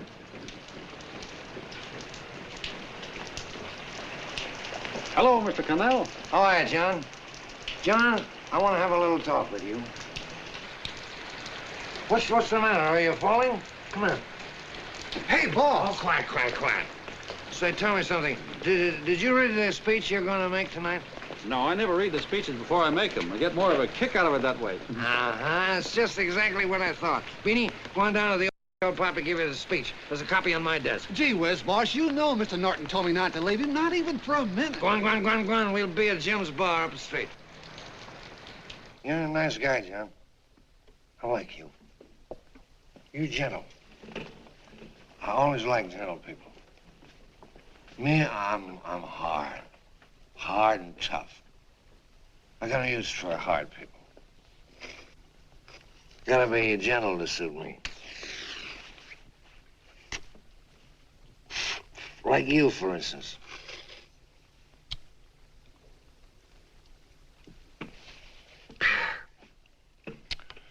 Yep, I'm hard. But you want to know something? I've got a weakness. Never guessed that, would you? Well, I have. Want to know what it is? Star-Spangled Banner. Screw you, huh? Well, maybe it is, but play the Star-Spangled Banner. I'm a sucker for it. Always gets me right here. Know what I mean? Yeah, it gets me right back here. Oh, back there, huh? Well, every man to his own taste. You weren't old enough. You weren't old enough for the World War, were you, Jim? No, of course not. No, you must have been just kidding. I was just ripe and raring to go. You know what my old man did when I joined up? He joined up, too. Got to be a sergeant. And here's a kick for you. We were in the same outfit. Funny, huh? Hmm?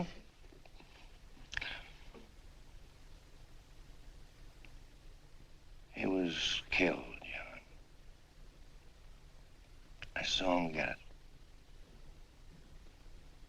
I was right there, and I saw it with my own eyes.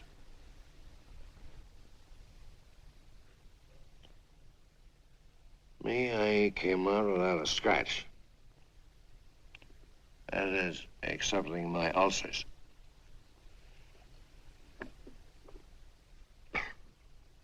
I should be drinking milk, you know. This stuff is poison.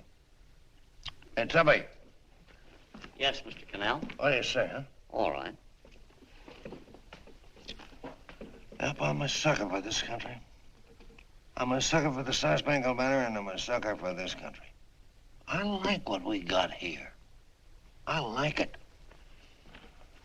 A guy can say what he wants and do what he wants without having a bayonet shoved through his belly. And that's all right, isn't it? You betcha. Yeah. Well, we don't want anybody coming around changing it, do we? No, sir. No, sir. And when they do, I get mad. I get boiling mad. And right now, John, I'm sizzling. I get mad for a lot of other guys besides myself. I get mad for a guy named Washington, and a guy named Jefferson, and Lincoln. Lighthouses, John. Lighthouses in a foggy world. You know what I mean? Yeah, you bet. Listen, pal. This fifth column stuff is pretty rotten, isn't it? Yeah, it certainly is. And you'd feel like an awful sucker if you found yourself marching right in the middle of it, wouldn't you? You. Of course, you wouldn't know it because you're gentle. But that's what you're doing. You're mixed up with a skunk, my boy. A no-good, dangerous skunk. Say, you're not talking about Mr. Norton, are you? I'm not talking about his grandfather's pet poodle. You must be wrong, Mr. Cannell. Because he's been marvelous about the John Doe clubs. Yeah? Say, you're sold on this John Doe idea, aren't you? Sure. Sure. I don't blame you. So am I. It's a beautiful miracle. A miracle that can only happen right here in the good old USA. And I think it's terrific. What do you think of that? Me, hard-boiled Cannell, and I think it's plenty terrific. All right. Now, supposing a certain unmentionable worm whose initials are DB was trying to use that to shove his way into the White House so he could put the screws on, so he could turn out the lights in those lighthouses. What would you say about that, huh? Nobody's going to do that, Mr. Cannell. They can't use the John Doe clubs for politics. That's the main idea. Is that so? Then what's a big political boss like Hammett doing in town? And a labor leader like Bennett? And a lot of other big shots are up at DB's house right now. Wolves, John. Wolves. Waiting to cut up the John Does. Wait till you get a gander at the speech you're going to make tonight. You're all wet. Miss Mitchell writes those speeches. Nobody can make her write that kind of stuff. They can't, huh? Who do you think writes them? My Aunt Emma? I know she writes them. And gets a big bonus for doing them, too. A mink coat and a diamond bracelet. Don't write them. Why, that gold-grabbing dame would double-cross her own mother for a handful of Chinese yen. Shut up. If you weren't drunk, I'd... Hey, boss. Here's the speech, boss. Hey. Go on and read it, John, and then start sucking.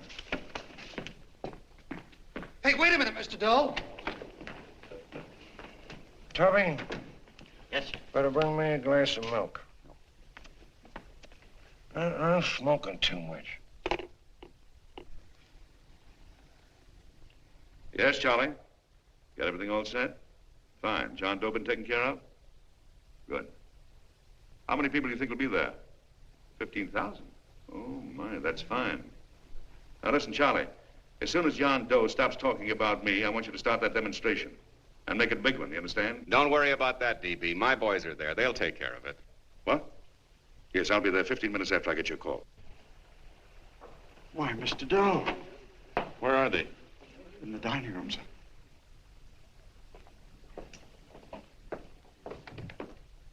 Now, gentlemen, I think we're about ready to throw that great big bombshell. Yeah, well, it's about time. Even a conservative estimate shows that we can count on anywhere between 10 and 20 million John Doe votes. Now, add to that the labor vote that Mr. Bennett will throw in, and the votes controlled by Mr. Hammett and the rest of you gentlemen in your own territories, and nothing can stop us. As I said before, I'm with you, providing you can guarantee the John Doe vote. Don't worry about that.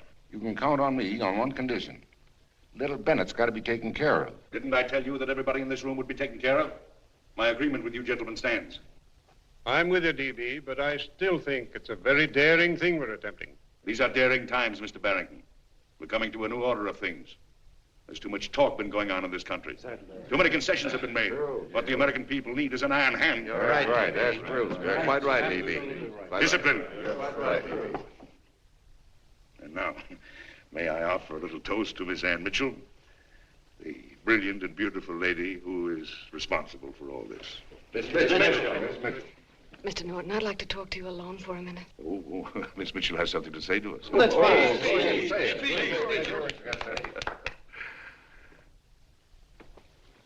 Hello.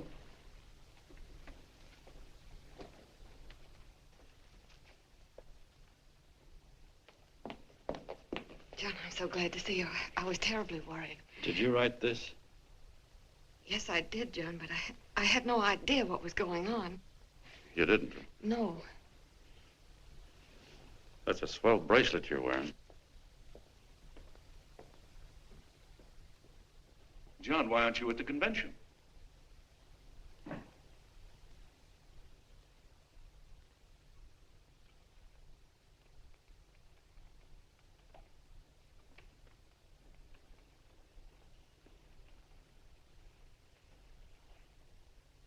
Is there anything wrong? No, nothing's wrong. Everything's fine. So there's going to be a new order of things, huh? Everybody's going to cut himself a nice fat slice of the John Does, eh? You forgot one detail, Mr. Big Shot. You forgot me, the prize stooge of the world. Why, if you or anybody else thinks he's going to use the John Doe clubs for his own rotten purpose, he's going to have to do it over my dead body. Oh, hold on a minute, young man. Hold on. That's rather big talk. I started the John Doe clubs with my money, and I'll decide whether or not they're being properly used. No, you won't. You're through deciding anything. And what's more, I'm going down to that convention, and I'm going to tell those people exactly what you and all your fine-feathered friends here are trying to cook up for them. And I'm going to say it in my own words this time. Stop it, baby. You ruined us, DB. Wait a minute, fella. My uncle wants to talk to you. Listen to me, my son. Before you lose your head completely, may I remind you that I picked you up out of the gutter and I can throw you right back there again? You've got a nerve accusing people of things. These gentlemen and I know what's best for the John Does of America, regardless of what tramps like you think. Get off that righteous horse of yours and come to your senses. You're the fake. We believe in what we're doing. You're the one that was paid the 30 pieces of silver. Have you forgotten that? Well, I haven't. You're a fake John Doe, and I can prove it. You're the big hero that's supposed to jump off tall buildings and things. Do you remember? What do you suppose your precious John Does will say when they find out that you never had any intention of doing it, that you were being paid to say so? You're lucky they don't run you out of the country. With the newspapers and the radio stations that these gentlemen control, we can kill the John Doe movement deader than a doornail. We'll do it, too, the moment you step out of line. Now, if you still want to go to that convention and shoot your trap off, you go ahead and do it.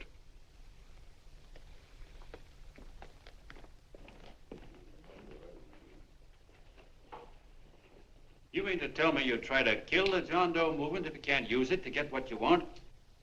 You bet your bottom dollar we would.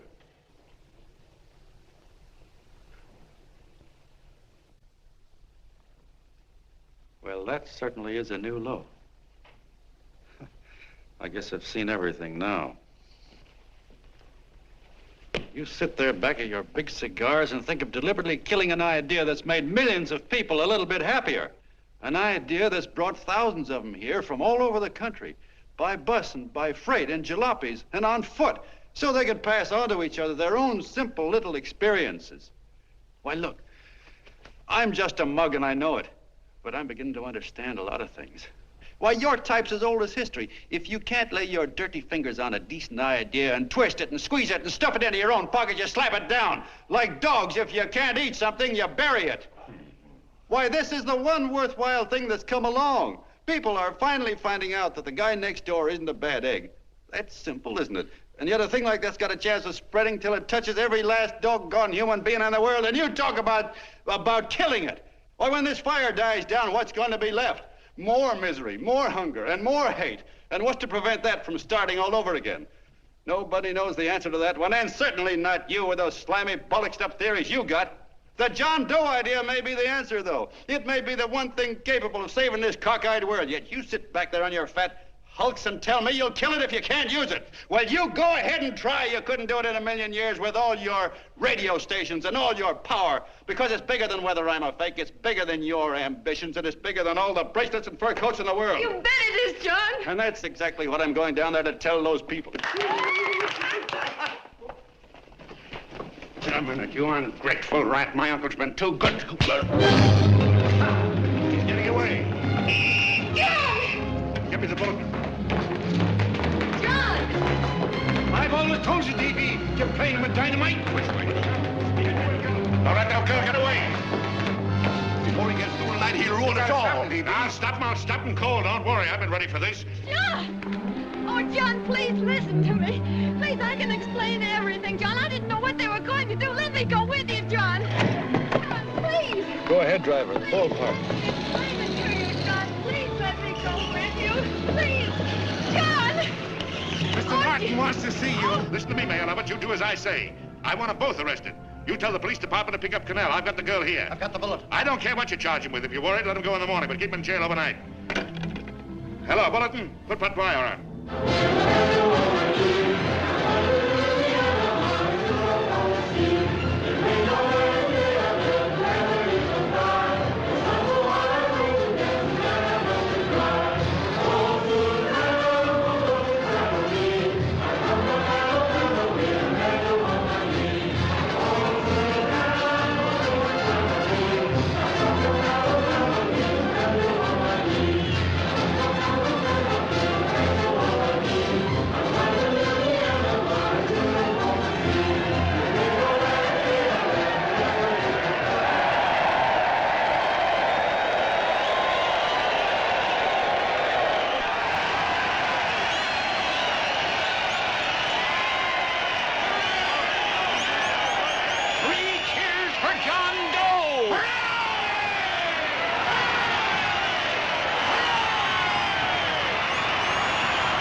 Quiet, please. Ladies and gentlemen, let us have a moment of silent prayer for the John Does all over the world, many of whom are homeless and hungry. Rise, please. Everybody rise.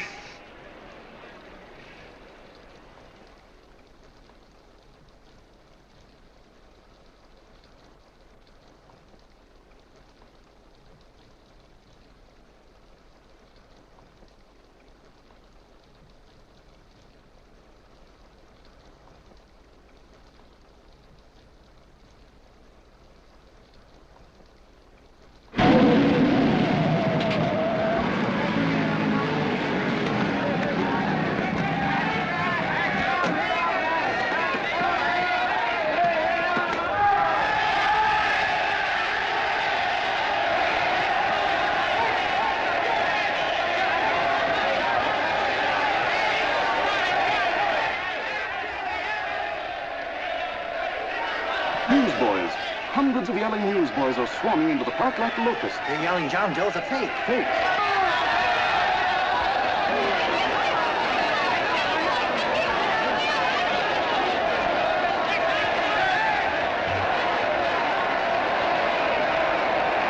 Federal investigation urged by Chamber of Commerce. How could he be a fake? It must be some kind of a gag. A what? A gag. A gag.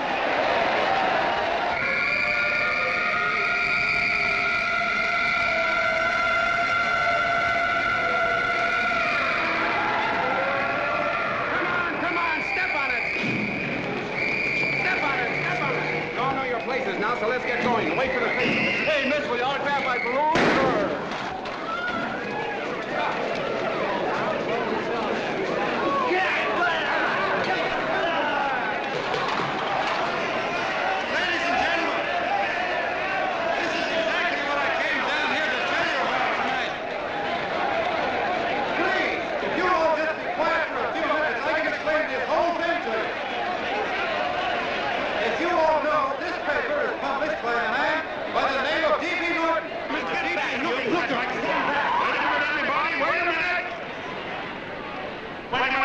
Gentlemen,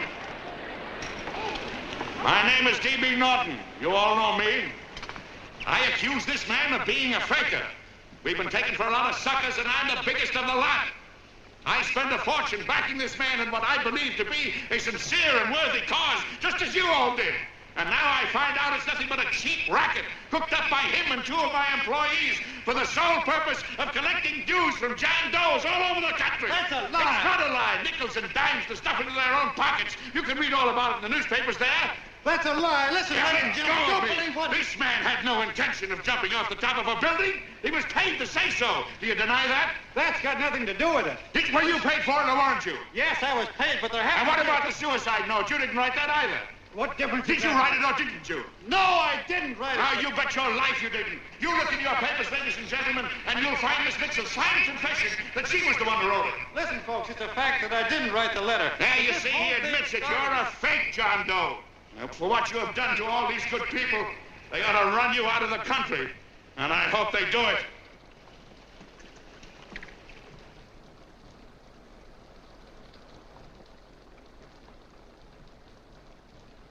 Speak up, John. We believe you. Please, listen, folks. Now that he's through shooting over his face, I've got a couple of things to tell you about. Come on, the rest of you get in here and riot. Break this crowd up. Come on. I'm sorry, folks, but we can't hear him anymore. Something's gone wrong with the loudspeakers. John Doe's a fake! Boo! They can't hear me. Boo! This thing's not working. Ladies and gentlemen.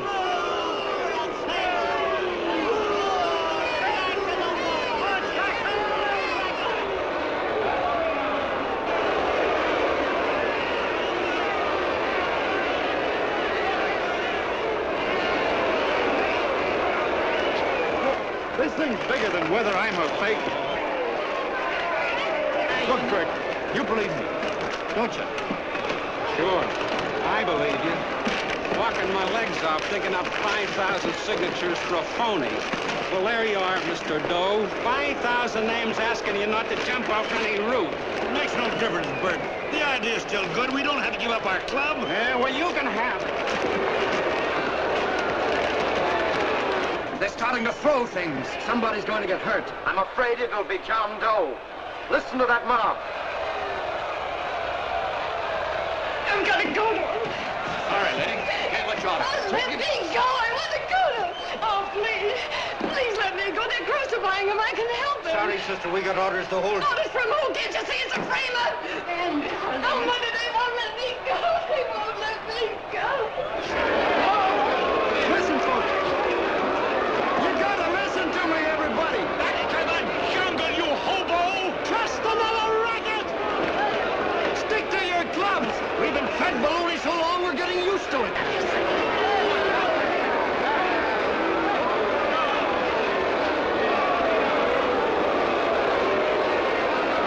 idea is still good. Believe me, folks. Listen, John Doe, you're the hope of the world.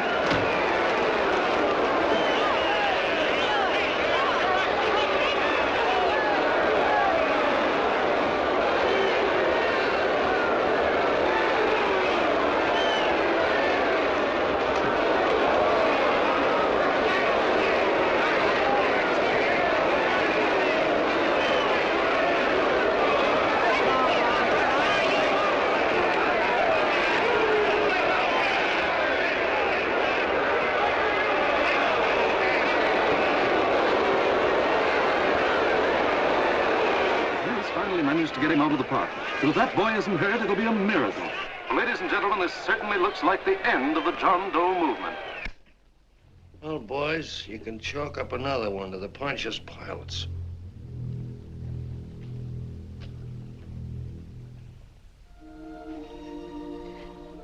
I should have been there. I could have helped him. He was so all alone. A lot of us are going to be mighty ashamed of ourselves after tonight. We certainly didn't give that man much of a chance.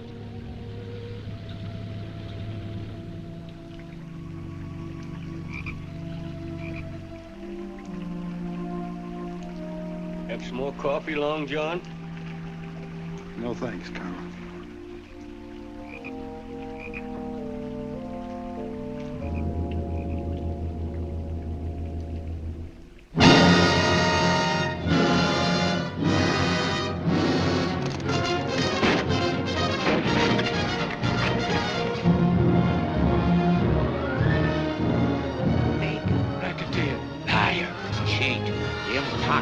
Why don't you jump? Christmas Eve at midnight. Bye, Mr. Doe. You're a wonderful man. And God bless you, my boy. Now get in there and catch. You're a fake John Doe, and I can prove it. You're the big hero who's supposed to jump off tall buildings and things. Do you remember? What do you suppose your precious John Does will say when they find out that you never had any intention of doing it, that you were being paid to say so? Christmas Eve at midnight.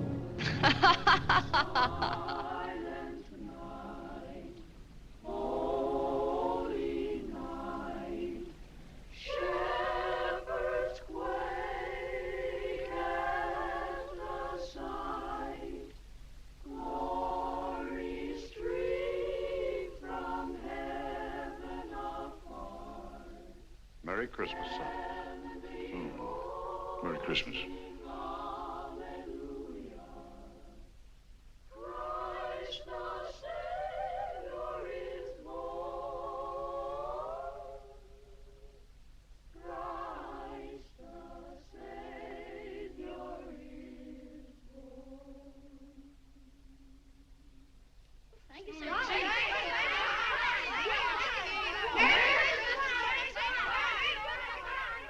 Who? John Doe. Is that screwball still around? Dame's been calling all day. Sure, I know. Yeah, at midnight, huh? Okay, lady. We'll have the place surrounded with nets. They're laughing at me.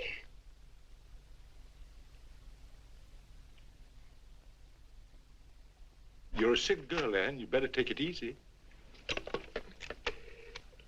Whom are you calling now?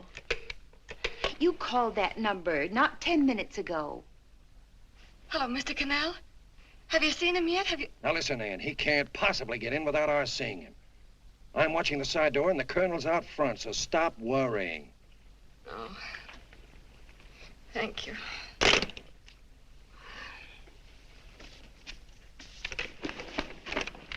What, Ann? Anne, don't be foolish. If this isn't the craziest, the battiest, the looniest wild goose chase I ever heard of. Oh, shut up, Bert. Sourpuss is right. Yeah, well, if he is, I'm a banana split. That man is going to be on that roof. Don't ask me how I know. I just know, and you know it as well as I do. Sure. I'd like to believe in fairy tales, but a guy that's a fake isn't going to jump off any roof. I don't think he was any fake, not with that face. And anyway, what he stood for wasn't a fake. Okay, honey, okay.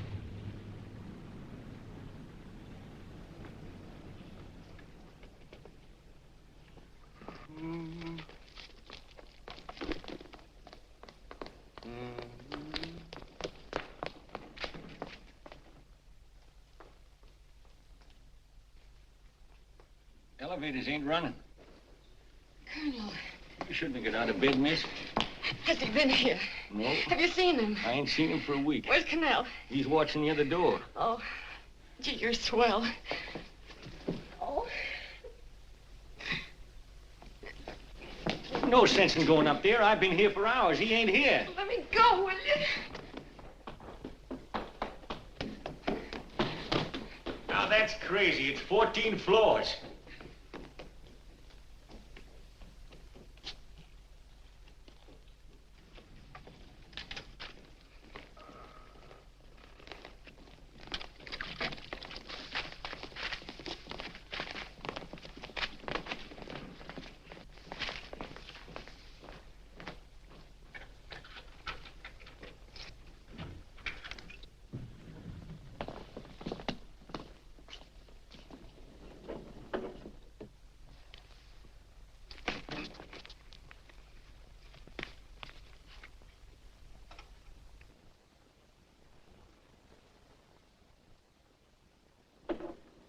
far as the elevator goes.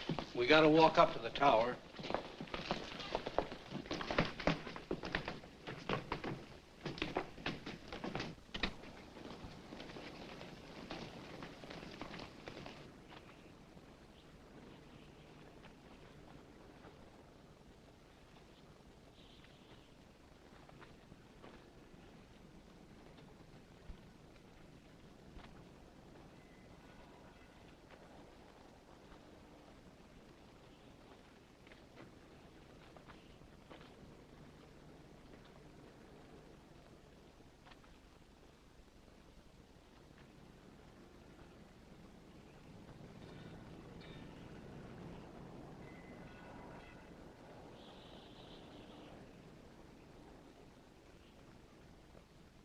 That tramp was probably full of Christmas cheer and asleep in some flop house. Let's go. I've got to decorate my tree.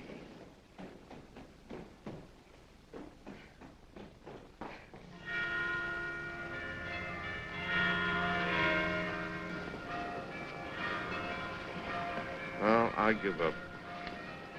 I don't know what gave us the idea that we'd attempt anything like this. I guess you're right. I'm afraid the joke's on us. Let's go. I hope nobody finds out we've been here.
I wouldn't do that if I were you, John.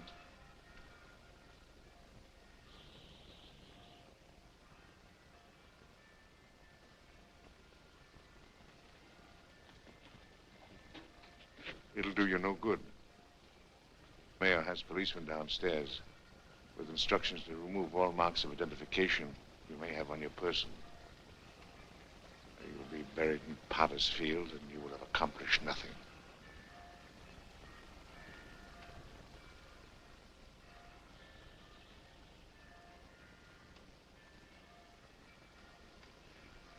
I've taken care of that. I've already mailed a copy of this letter to Mr. Cannell. John, why don't you forget this foolishness? Stop right where you are, Mr. Norton, if you don't want to go overboard with me.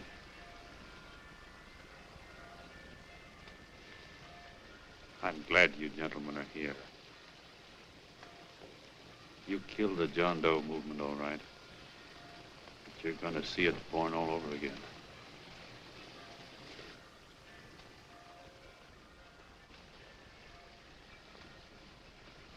Now, take a good look, Mr. Norton.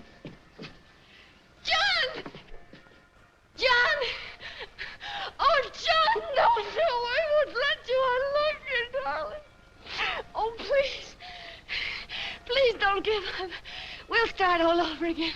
Just you and I. It isn't too late. The John Doe movement isn't dead yet. You see, John, it isn't dead or they wouldn't be here.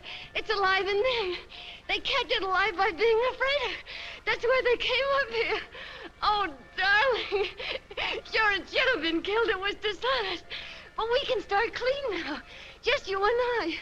It'll grow, John, and it'll grow big because it'll be honest this time. Oh, John, if it's worth dying for, it's worth living for. Oh, please, John. Oh. Oh, please, please, God, help me. John, look at me. You want to be honest, don't you? Well, you don't have to die to keep the John Doe idea alive. Someone already died for that once. The first John Doe. And he's kept that idea alive for nearly 2,000 years. It was he who kept it alive in them. And he'll go on keeping it alive forever and always.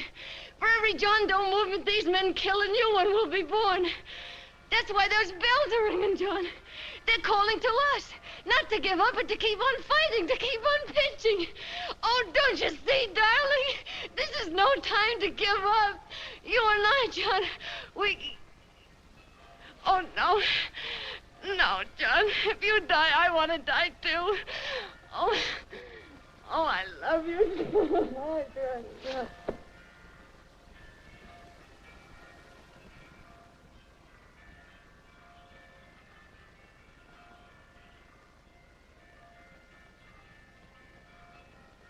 Mr. Doe, you don't have to.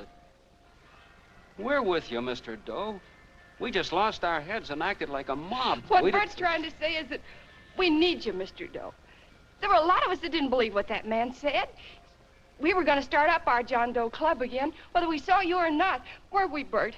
And there were a lot of others that were going to do the same thing. Well, Mr. Sourpuss even got a letter from his cousin in Toledo. I got it right here, Mr. Doe. Only it'd be a lot easier with you.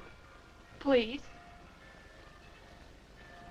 Please come with us, Mr. Doe.